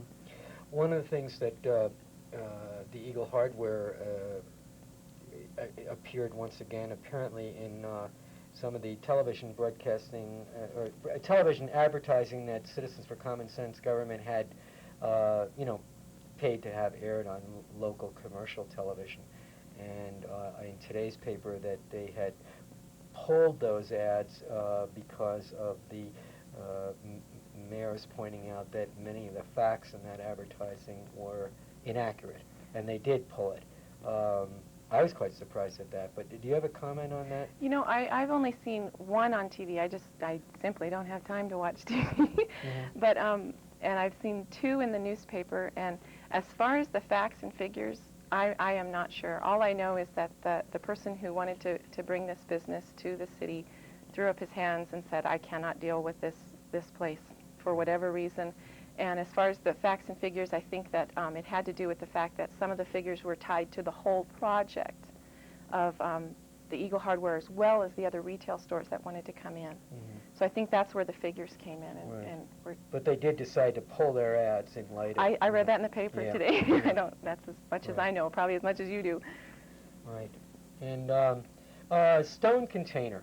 It's outside the city limits, but it's our major and industrial polluter in the region. Do you think that city, now I understand the Missoula City County Health Department does a lot of work on that issue. It's also my understanding they don't have any enforcement authority. I can be corrected on that. But my question is this, in light of their status as an industrial polluter of quite some magnitude, both air and water, should the City Council have any higher profile, whether as a bully pulpit, in, seeing that they bring that level of pollution down? Well, I think that we have in the past we've passed resolutions and sent letters on issues that affect our region. And certainly the situation here in Missoula is that we are very much a regional center. We're a regional shopping center, a regional medical center, and certainly what happens in our airshed and into our aquifer affects all of us who live within the airshed. I did want to get back to the Eagle hardware question, though. We didn't have a chance to discuss that. I think that one of the challenges here is that a lot of people don't realize that this is the largest Eagle hardware store that Eagle Hardware has ever built. And this is what they were proposing to do. And as you said, it was 204,000 square feet for that building alone. And in addition to that, they wanted to build yet another extra 100,000 square feet, or nearly 100,000 square feet, of additional retail and restaurant space. And that, again, was new to their formula. They've built many, many stores all throughout the Northwest. So this was the largest type of project that our staff had dealt with, that their consultant had dealt with, and that they themselves had dealt with. And so obviously there was a lot for us as a city council to be trying to take in. So we're looking at a situation that the real question on the table, there were two questions. Should this industrial land, this former industrial land, be rezoned to become a shopping center? Now, a lot of people think, well, gee, you know, it's really way out there by the railroad tracks, by Reserve Street. But when you really take a look at it, and you get in your car and you look at your odometer and you drive off in different directions, within 2 miles, you are at least 200 houses. Or, I'm sorry, 900 houses. Within 1 mile, you are at 100 apartments just up Grant Creek Road. So that area is going to be changing over time. There are a lot of housing units very close by that could benefit from this shopping center opportunity in a not very far away kind of situation. But the challenge here is that located on Stockyard Road, where there currently is the Jiffy Lube, if anyone's been out there, you know it's very difficult to make a left-hand turn from Jiffy Lube to go back down south on Reserve Street. And that was one of the biggest challenges here with this project, and that led to two conditions that I think are really important for people to understand. One is that because that overpass comes down off the railroad tracks right there and really just begins to flatten out at Stockyard Road, that site would not be good for a traffic light. But a traffic light was proposed to be built 1 block up at Howard Razor Drive, not to be confused with Razor Drive like I did it initially. So the idea would be that here would be the traffic light up here a block, but 40% of the 12,000 cars that are going to be coming and going to this shopping center, including Eagle Hardware, are going to need to turn left to go down South Reserve Street. So there needed to be some way to get them from the shopping center up to the light. So one of the conditions said, well, there are possibilities here. You can improve Old Grant Creek Road to make that up to an urban level of road so it can carry that level of traffic and get people up to Howard Razor Drive to make the left turn. Or you can negotiate, if you're able to, with the neighborhood or the neighboring landowners across the street to put in another street that would more directly take people from the entrance and exit of the Eagle Hardware shopping center and store up to Howard Razor Drive to be able to make that left-hand turn. The second challenge, though... What's your time now here, please? Okay. The second challenge here was the issue of whether or not the store could open before North Reserve Street is completed. And as many people know, we're about to undertake, or the state's about to undertake, a massive project up there to expand that roadway to 5 lanes. And with construction, you're never quite sure how long it's going to take. There were people on the city council committee that was dealing with this issue. A majority of people felt that that store should not be allowed to open prior to that road being completed. I didn't feel that that was a good idea, so I did not vote for that motion. Instead, I proposed an alternate motion for when the whole thing comes up on the floor of the city council. The city council has not voted yet because the developer asked to hold off until the end of February. We have a public hearing scheduled for the end of January. My alternative motion said that if they opened before this construction was complete, then what they would have to do is first create a traffic mitigation plan that would be submitted to the state and to the city for their approval. And if their approval was forthcoming, then that store could open. But in no circumstances would they have their grand opening until that street was completed. And over to you, Jamie. Do you have any additional comments on Eagle, or I think we should move on and just Okay. let the people All right, decide fine. on that one. And, is there something on your mind that you'd like to jump in without my... No, I'd like to hear what you have to Okay. say, what kind of questions you have, and All right. stick to the issues.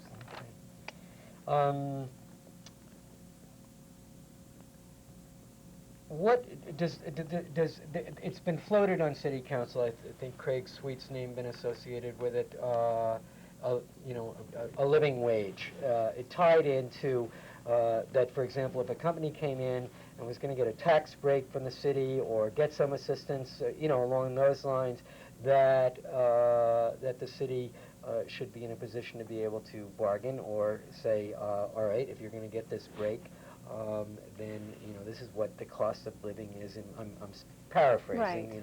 Right. Does that make any sense to you, or what's your take on I think a living wage? That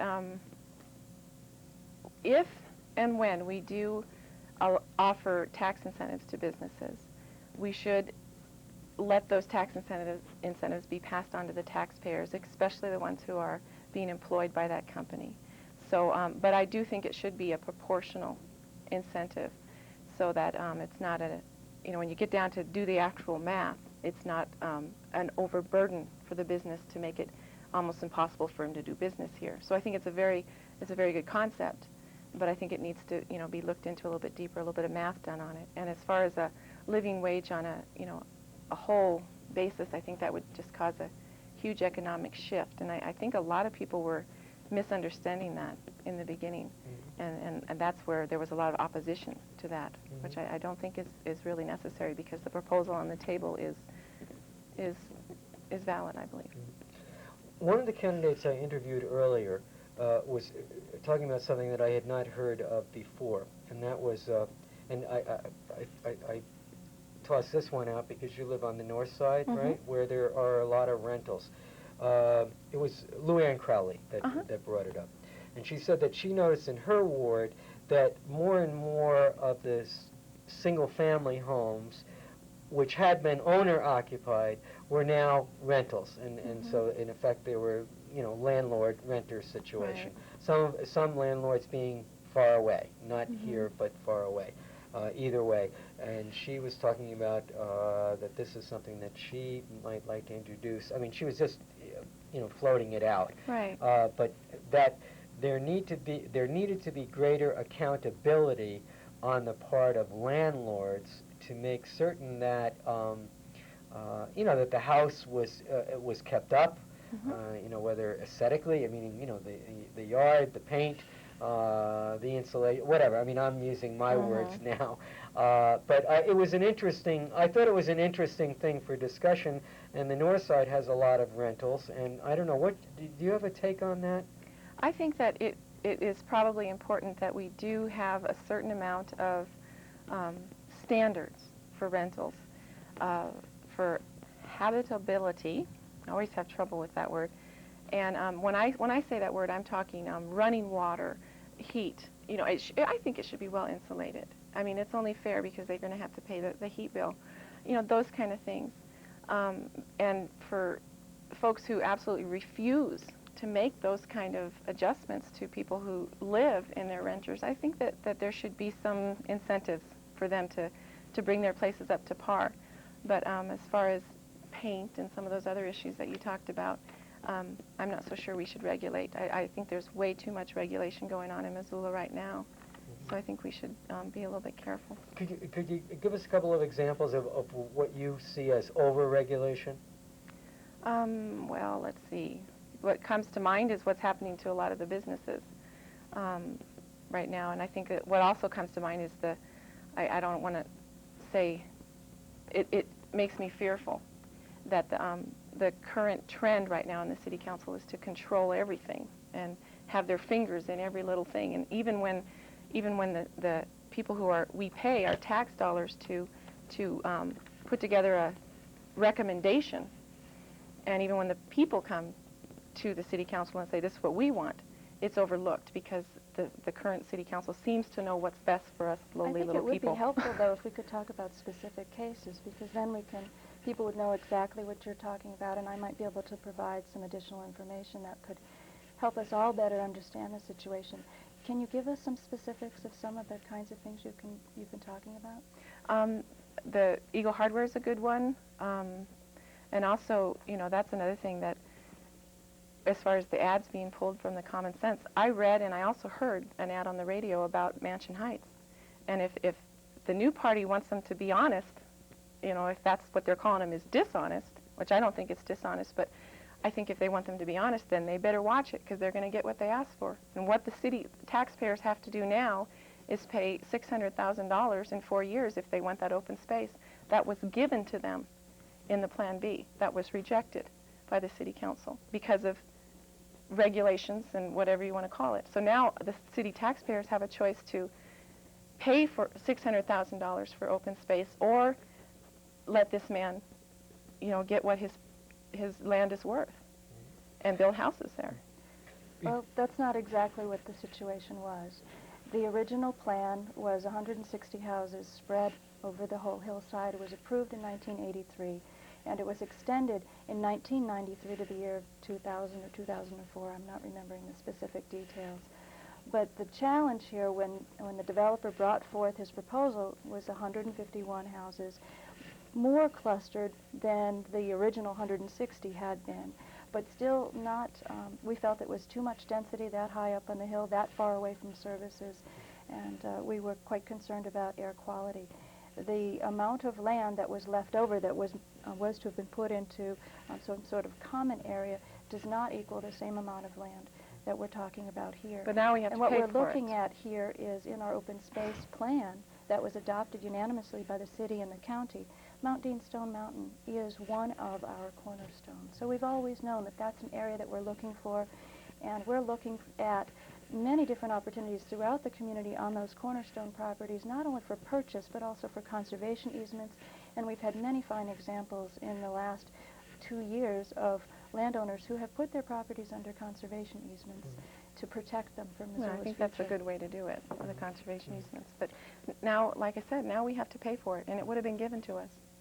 And, you know, that's not that much of a difference, you know, that what we have now and what we could have had based on principle. I mean, we have quite a few houses up there, and in 4 years, if we don't purchase that land, then there's going to be houses all the way up to the top, and he has every right to build them. I wanted to give you an opportunity because there was a letter in the Missoulian today also that you know was critical of you you were, and that's why I wanted to give you the opportunity to respond to that, I because otherwise appreciate you that. wouldn't. Oh yes, I would. No, I mean, well, it was. Yeah. But I wanted you to have the opportunity because I don't know who the letter writer was, but. Well, I do. I know, and if anybody read it, and anybody who knows me and anybody who heard me ask that exact same question throughout the entire ward knows that that is absolutely ridiculous. I'm not allowed to say the L word. But I'll come right out right now and tell you that my very own brother, who I love very, very much, is a homosexual. And I am one of the least prejudiced people in the whole wide world. I do not have a problem with anybody's sexual preference, and I would not ever make a statement like that. And that, you know, everybody has freedom of speech, and I think that's great, but that's ridiculous. I'm saddened to say that I even have to respond to that. Thanks for that clarification. I have to say, I'm tired. I've been interviewing for a few hours, so well, we've got 5 minutes left. The Partners Health Center, which is the low-income health care plan that we've developed, I guess it's city and county, and major grants from Johnson & Johnson. Was Johnson & Johnson one of the major?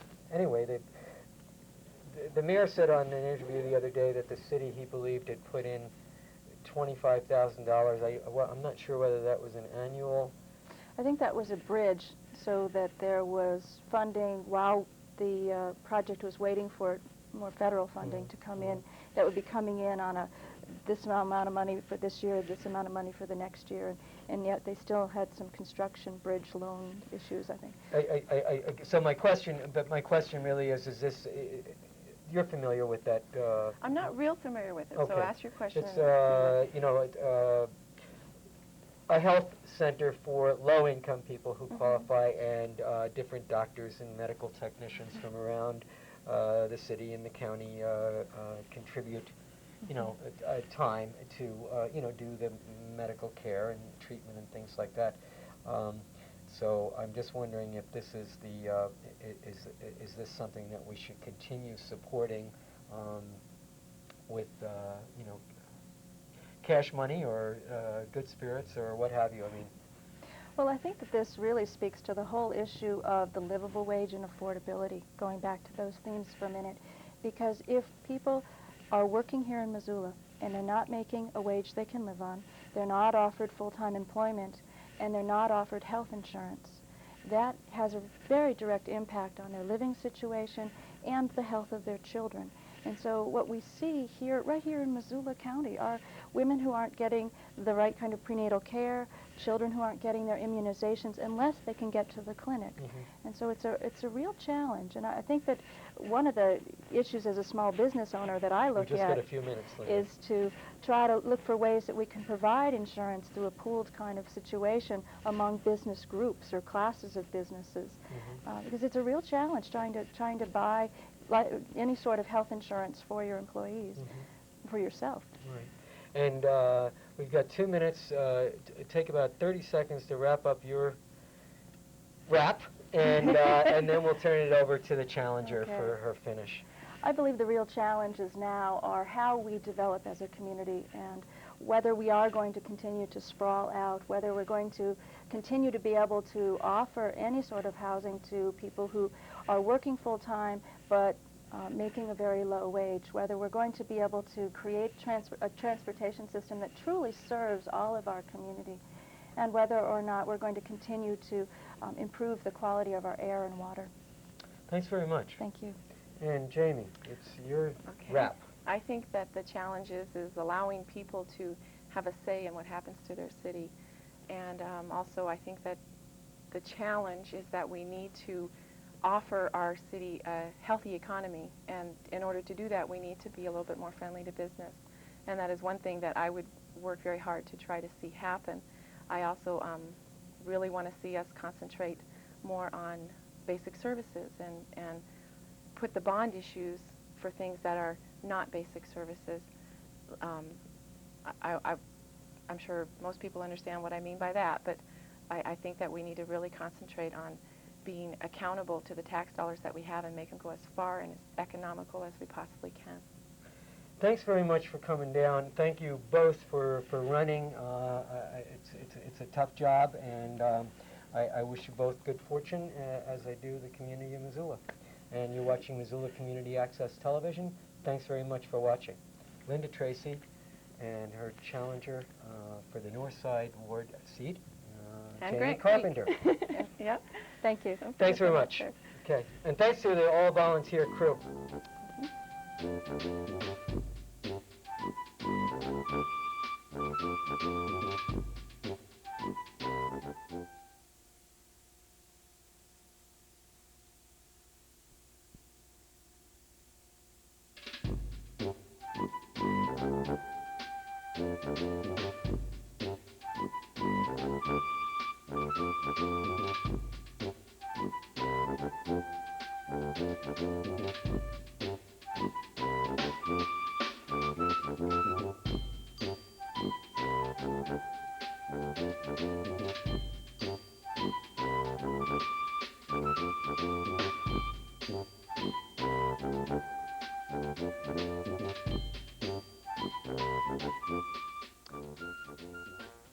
Howdy.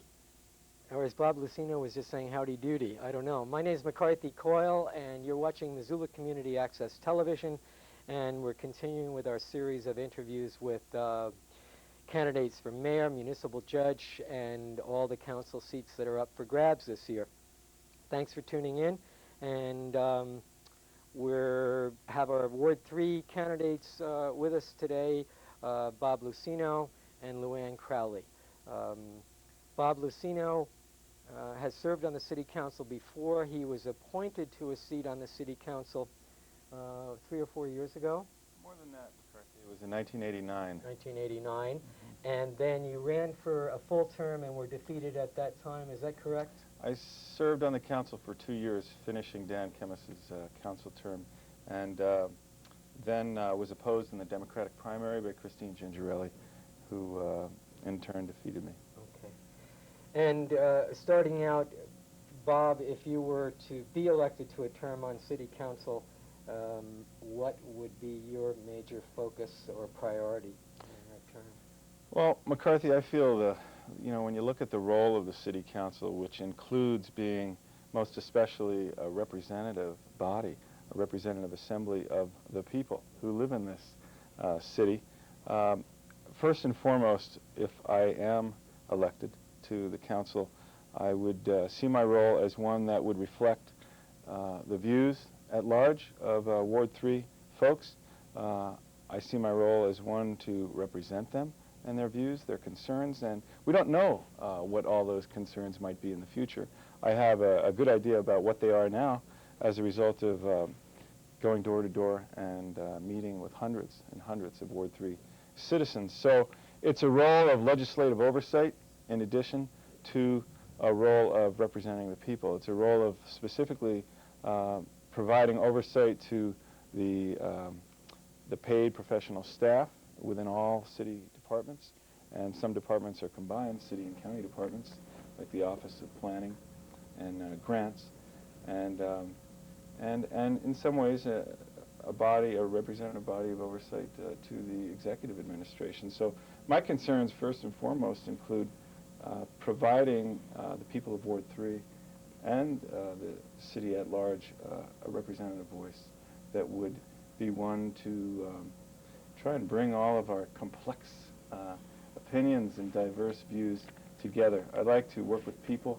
I enjoy people, and would enjoy the opportunity of serving on the council. I know what's involved, and I would look forward to getting back on the council so we can build a strong future.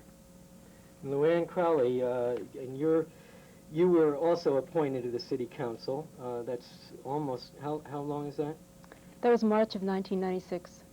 And now you're running for a term on your own. Yes. Right. And what would be your priority, I mean, in a new term? All right. Well, I too have been walking the streets, talking to hundreds of people, and the main thing that seems to be on their mind, which is current and into the future, as Bob mentioned, this is something that encompasses the future as well, is the growth that's happening, and in particular, the thing that we see, the specific thing that we see changing in our ward is the turnover of single-family homes to rentals. The one thing that I would like to see happen is that we would start holding the landlords accountable for the condition of our housing stock. We are looking right now in the City Council at creating a rental licensing ordinance because the need is so great. And the point of that would be not only to find a way to have a registered agent or find someone who's accountable for what goes on in that place, but to update our housing stock. This would not be punitive because we would try to bring people into code as they can afford to. But the whole point would be, we're going to grow, we need places for people to live, and we want them to be safe and affordable and decent. Okay. Bob, you've been endorsed by Citizens for Common Sense Government. Is that correct? That's correct. Right. And can you tell me how that came about and what you think Citizens for Common Sense Government, what do they want? Mm-hmm. Well, I'm not a member of this political action committee. As I said in the beginning of my campaign, the only endorsement I truly seek is the endorsement of Ward 3 voters at the ballot box on Tuesday, November 4th. I have not accepted any kind of campaign contribution from this group collectively. I've not been to any of their organizational meetings in terms of planning their PAC. I don't know the specifics, to tell you the truth. I don't know about their particular strategies or what they're wanting to do in particular or specifically today, tomorrow, or in the future. As a citizen, I generally have a feeling for what they stand for. My understanding is that this is a group of citizens in Missoula that cross the political spectrum, that care deeply about this city and this county in terms of how we're growing and how we work together and live together. So if a group wants to endorse me, you know, as I said in the beginning, I would accept that endorsement. I'm happy to enjoy their confidence and their trust. I did say to one of these folks, just casually, you know, talking with them early in the campaign, or I should say early on, and I said, what does this mean? What would you expect of me, you know, if you endorse me? Yep. And they said, we expect you to do your homework, represent the people that have put you in that seat. When an issue comes to council, do the research, be present to your citizens that you represent, to Ward 3 folks, and be an objective voice on the council and vote your conscience. And I found that to be quite reasonable. So if that's what their endorsement means, I accept it. So were you at all surprised or dismayed that they chose to pull their advertisements from television because of the inaccuracies there? I don't even know, to tell you the truth, what specific inaccuracies, you know, you're talking about. As I said, I don't have any direct contact with these people in terms of the advertisements they're running. What are you speaking well, about? no, it was in today's Missoulian, in which they decided to pull their ads because the mayor's office had described a number of particulars in which their advertisements were in error. Are you referring to the Eagle Hardware conditions of the planning department? I did not see the advertisement in question, but they pulled them because they were inaccurate. Well, I haven't seen the advertisement myself, personally, in its entirety, so it's hard for me to really even talk about it with you right now. Okay. Luann, do you have a comment on Citizens for Common Sense Government, or what's your take on that? Yes, actually, I've renamed them the Citizens for Preserving Subsidies to Developers. That's what I've named them, and I find it unfortunate that because we are in non-partisan elections, that we can't hold the candidate accountable for what these folks are doing. I think it's appalling what's going on here. They've changed the whole face of how we do politics in this town. All right, could you continue then, and then we'll get back to Bob. I mean, the Eagle Hardware store has become so contentious, and I guess people who have not been happy with some of City Council saying this is too many demands, too many requirements, you know, too many restrictions put on, you're hurting business. How do you respond to that? Well, I think it was very clear in today's paper when the letter came from the city that the conditions that were put on Eagle Hardware were not out of the norm at all. This is our first mega store. When they come in, they have to ask for a shopping center zone, which is a totally different zone. So they open themselves up to government scrutiny. And the city council, I think, in this situation is trying to look to the future to put a store in here that fits the community.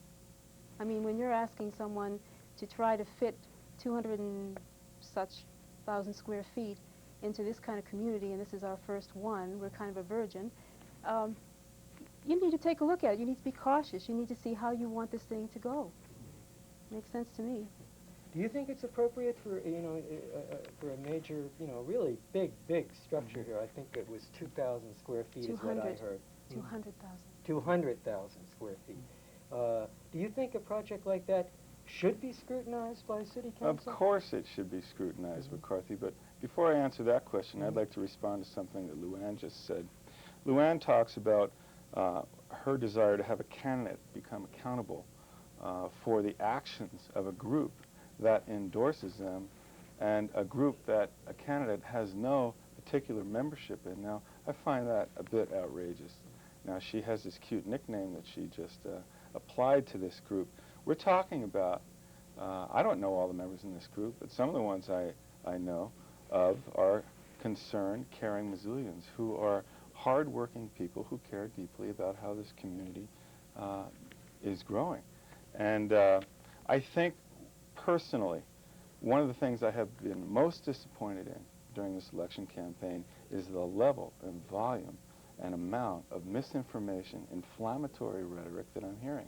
And there's plenty to go around. So if we're going to talk about this PAC, let's talk about the other PAC called the New Party, okay? Now, I think it's absolutely absurd for me as a candidate, for instance, if we're going to follow through on Luann's logic here, to be held accountable. I just want to clarify one thing, because you're not endorsed by No, New and I don't know Party, why we're right? talking about the New Party. This is between me and Bob. I've been endorsed by the Central Committee of the Democrats, so I don't think that really applies here. There's been no rhetoric by me, so I'm really confused here. I would love to talk about the endorsement process that the Missoula Central Committee conducted if my opponent Well, let's get has back to brought the that original up. question. But we're getting off on a major right, tangent here. I am responding to that because I feel that if anything, we need to find some truth in the election process here. We certainly don't need candidates to contribute toward the inflammatory rhetoric and the cute rhetoric and the misinformation that's going around with respect to the relationship of the candidates to various groups that are, choosing to endorse them. And I want to make it perfectly clear that I have absolutely no organized relationship with this PAC that you have brought up. Right. However, from what I know about them, I have the impression that they're concerned Missoulians. Okay. Answer that. Y- You yes. know, this whole idea that Mr. Lucino is not accountable, I mean, when you look at his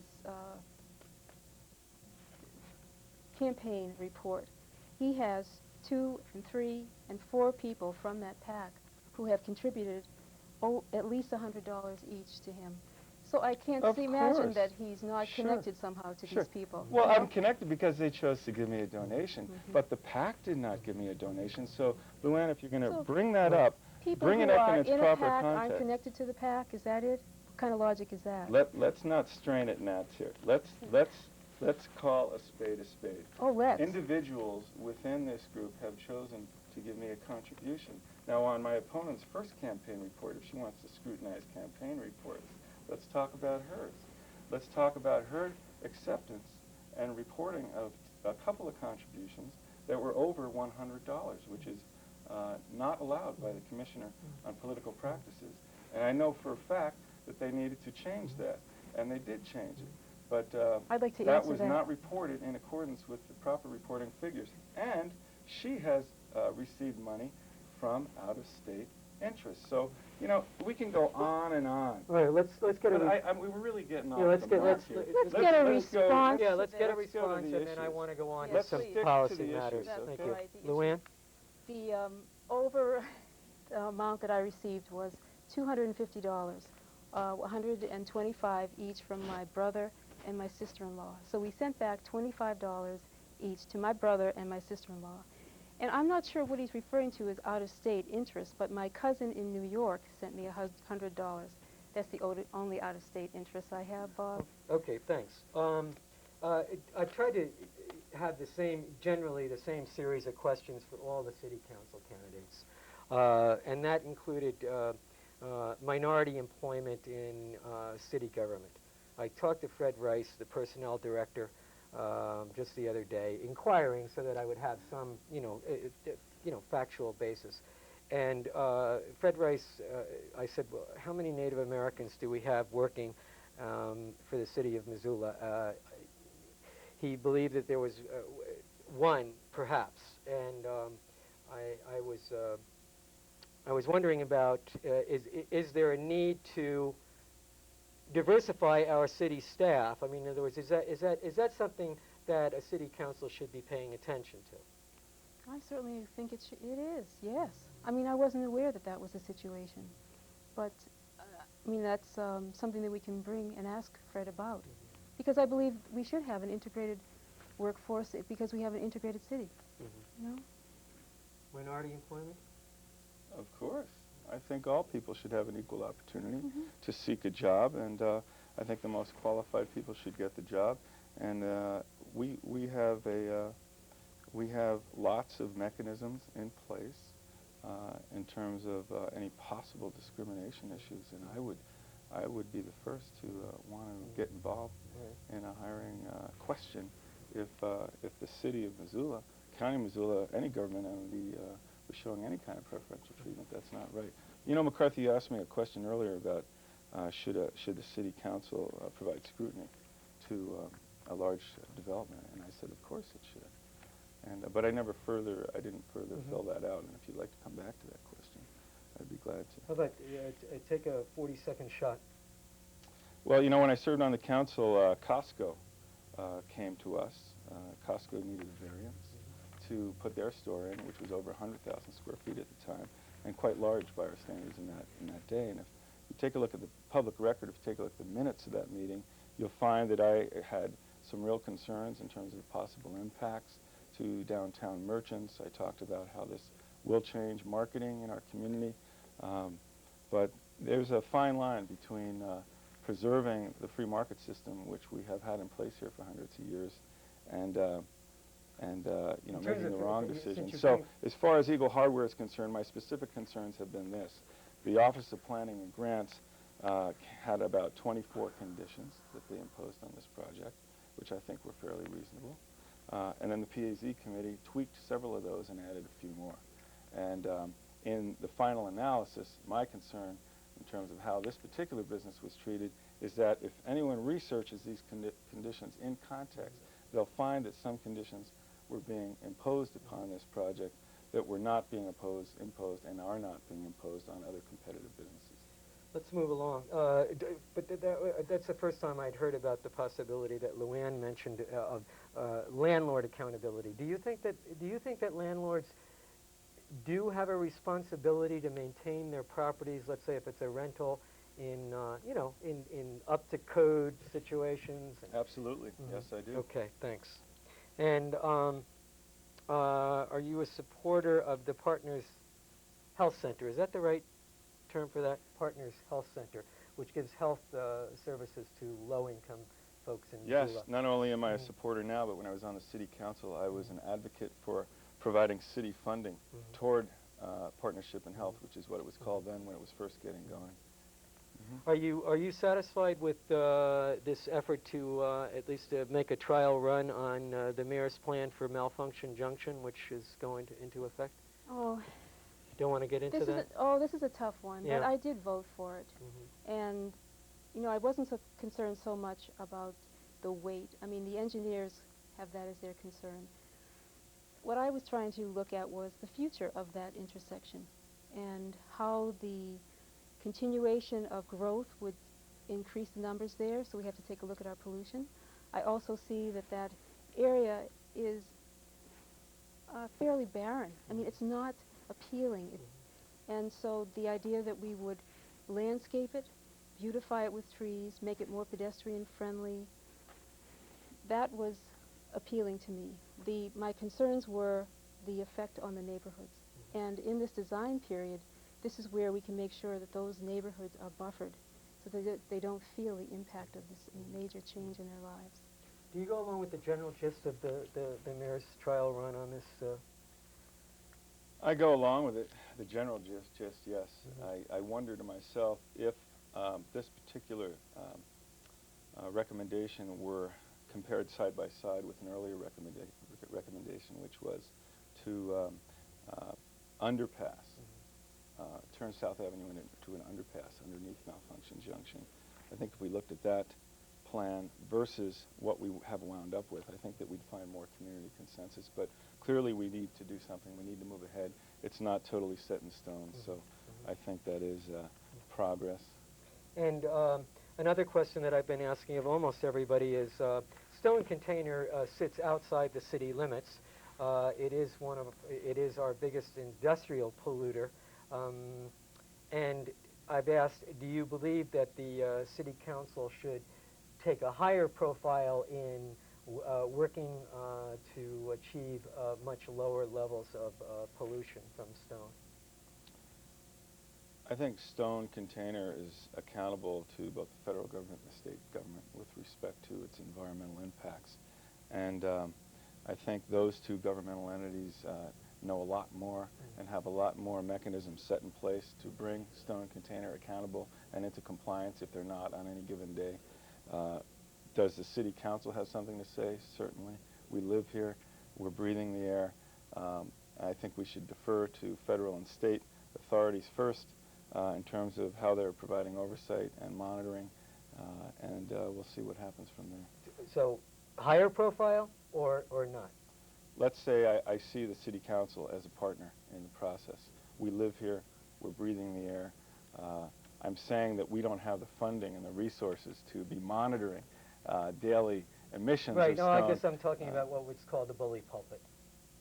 Well, of course, you know, when we talk about air, when we talk about the quality of life in Missoula, air and water quality are, you know, come first into my mind. So we certainly should, on any given day or any given Monday night or any, you know, given committee meeting, have an opportunity to deal with this issue. Stone Container.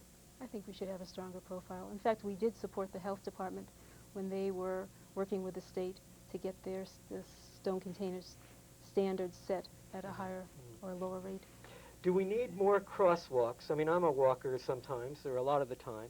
Do we need more walks, and do we need the police department to be more assiduous in enforcing crosswalk? I mean, I see a lot of accidents. Well, the fact is, every intersection is a place where the pedestrian has a right-of-way. Right. And supposedly, once you step into the street, Right. you have the right-of-way. But if that's not happening, then I would be in favor of more crosswalks. But again, once you have too much of anything, it's not working.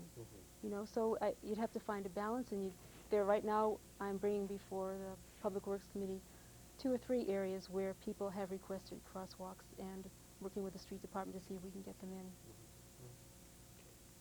And Bob, and please correct me if I'm wrong, but you're known as a man of strong religious beliefs and faith. Would that be a fair assessment? I don't know. Tell me more, McCarthy. Well, I mean, that's my perception of. So is George Washington. Right. So is Yeah. Abraham No. Lincoln. I mean, that's fine. But I had a call from a teacher, someone that I don't know, but she said that it was. I do not know her at all, but she called me. She knew I was doing interviews, I guess. Claudia Lorenz was a teacher, and she was concerned about what, according to her, I mean, and this is that you had made an effort some years back to have some books removed from a public school in Missoula, and that you had begun to take some action on that. Boy, I don't remember that. Don't remember that at all. Okay. And also in talking to Fred Rice, he said that the personnel and were looking at rewriting the employment policy for the, general employment policy for the city, and including sexual orientation, which is not there now, as being something, in other words, that the city would not discriminate in hiring on the basis of sexual orientation. Can you rephrase this again, McCarthy? In talking to Fred Rice, the personnel director of the city, he said that they were reviewing, and as they do from time to time, their employment policy and statement.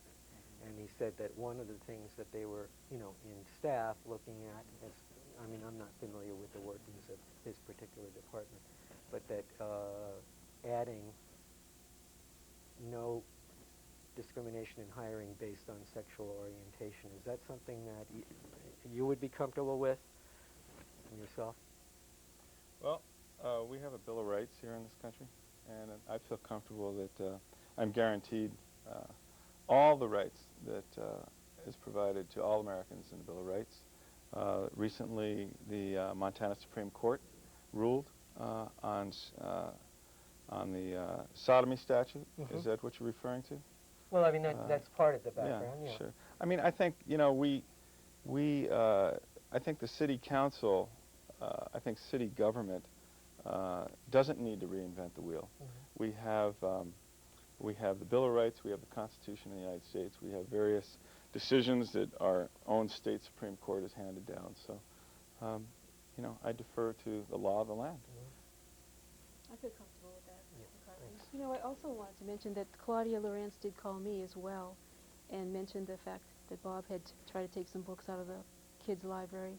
But she also had the librarian that she could verify that with, so I'm surprised. Yeah, I'd like to find more about it. Because, you don't remember that? No, I don't. Because it seems like it would have been pretty emotional. I think I'll call Claudia up tonight and find out more about this. Okay. Yeah, she gave me the name of Jan Anderson, a former librarian at school librarian. So well, let's come back to this. I want to be clear about this, as long as Luann wants to bring this up, as long as you want to bring it up, okay? On the subject of this, I think that when it comes to the notion of censorship, we need to uphold our First Amendment, which supports free speech. And I'm the last person that's going to get involved in some sort of Fahrenheit 450 or Nazi book burning, if that's what you're insinuating. Well, okay. I don't ever recall going into any kind of full-blown confrontation. And I promise you, I will call Claudia, and I will find out more about this. I may have made an inquiry, you know. This had to have been a long time ago, and I promise you I will follow up on that. You asked my opponent a question about crosswalks, but you weren't interested in my opinion. Oh, I think I'd like to, you know, Bob, you've had quite a bit of time here. Is there anything you'd like to ask me, McCarthy? We've just got a few moments left, and what I would like to do with both of you is hand it over to you and say what's on your mind in this election. Why do you want to serve this next term? And, you know. Take it away? Yeah, take it away. Well, I've been involved with my neighborhood association for 4 years, working at the grassroots level, involved in the issues that affect Missoula. And I think I was one of those people who... Excuse me, an appropriate question. Did you support the neighborhood council vote Very much last so, year? yes. Right. And yourself? Did you vote for I'm neighborhood generally in councils? favor. Yes, I did as a citizen. Right. I did. Yep.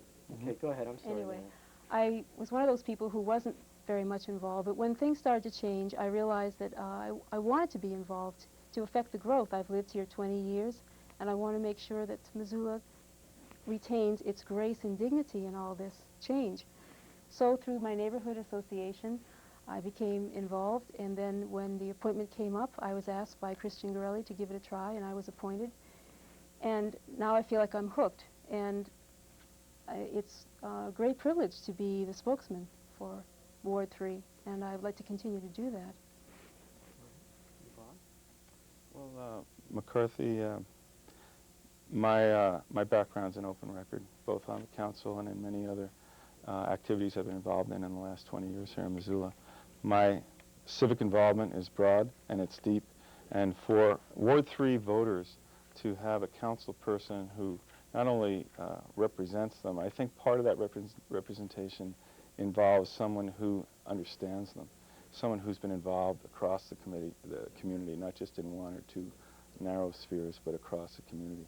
I have been involved in the arts in Missoula extensively, from serving on the board of Young Audiences, to being at countless MCT shows, to founding choirs, to being involved with the International Choral Festival. I've been involved in politics, obviously, on the city council. I'm a parent. I'm a homeowner. I've been a resident here for 19 years in the ward. And I think it's very important that a council person understands not just one or two spheres of influence, but many. And it helps them understand the pulse of this town, and it'll help them be an objective representative. I thank you both for coming in. These are it's quite a campaign, and you're watching Missoula Community Access Television, and we've been talking with Luann Crowley, who wants a full term on the City Council from Ward 3, and her challenger, Bob Lucino. And you'll be able to watch this Saturday and Sunday. And my thanks to the all-volunteer crew, and that's it for now. Thanks very much. Thanks, okay.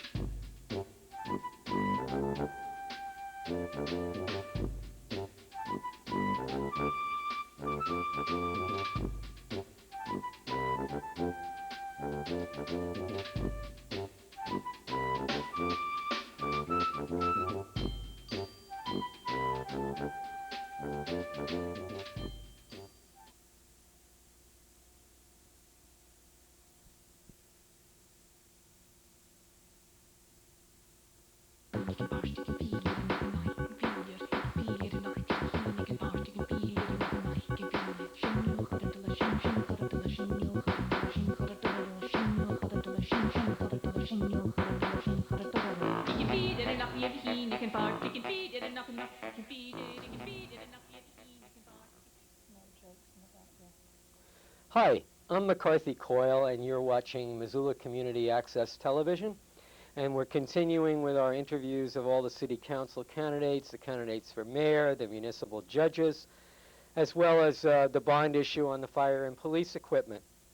And you'll be able to view all of these on Saturday, starting at 5 p.m.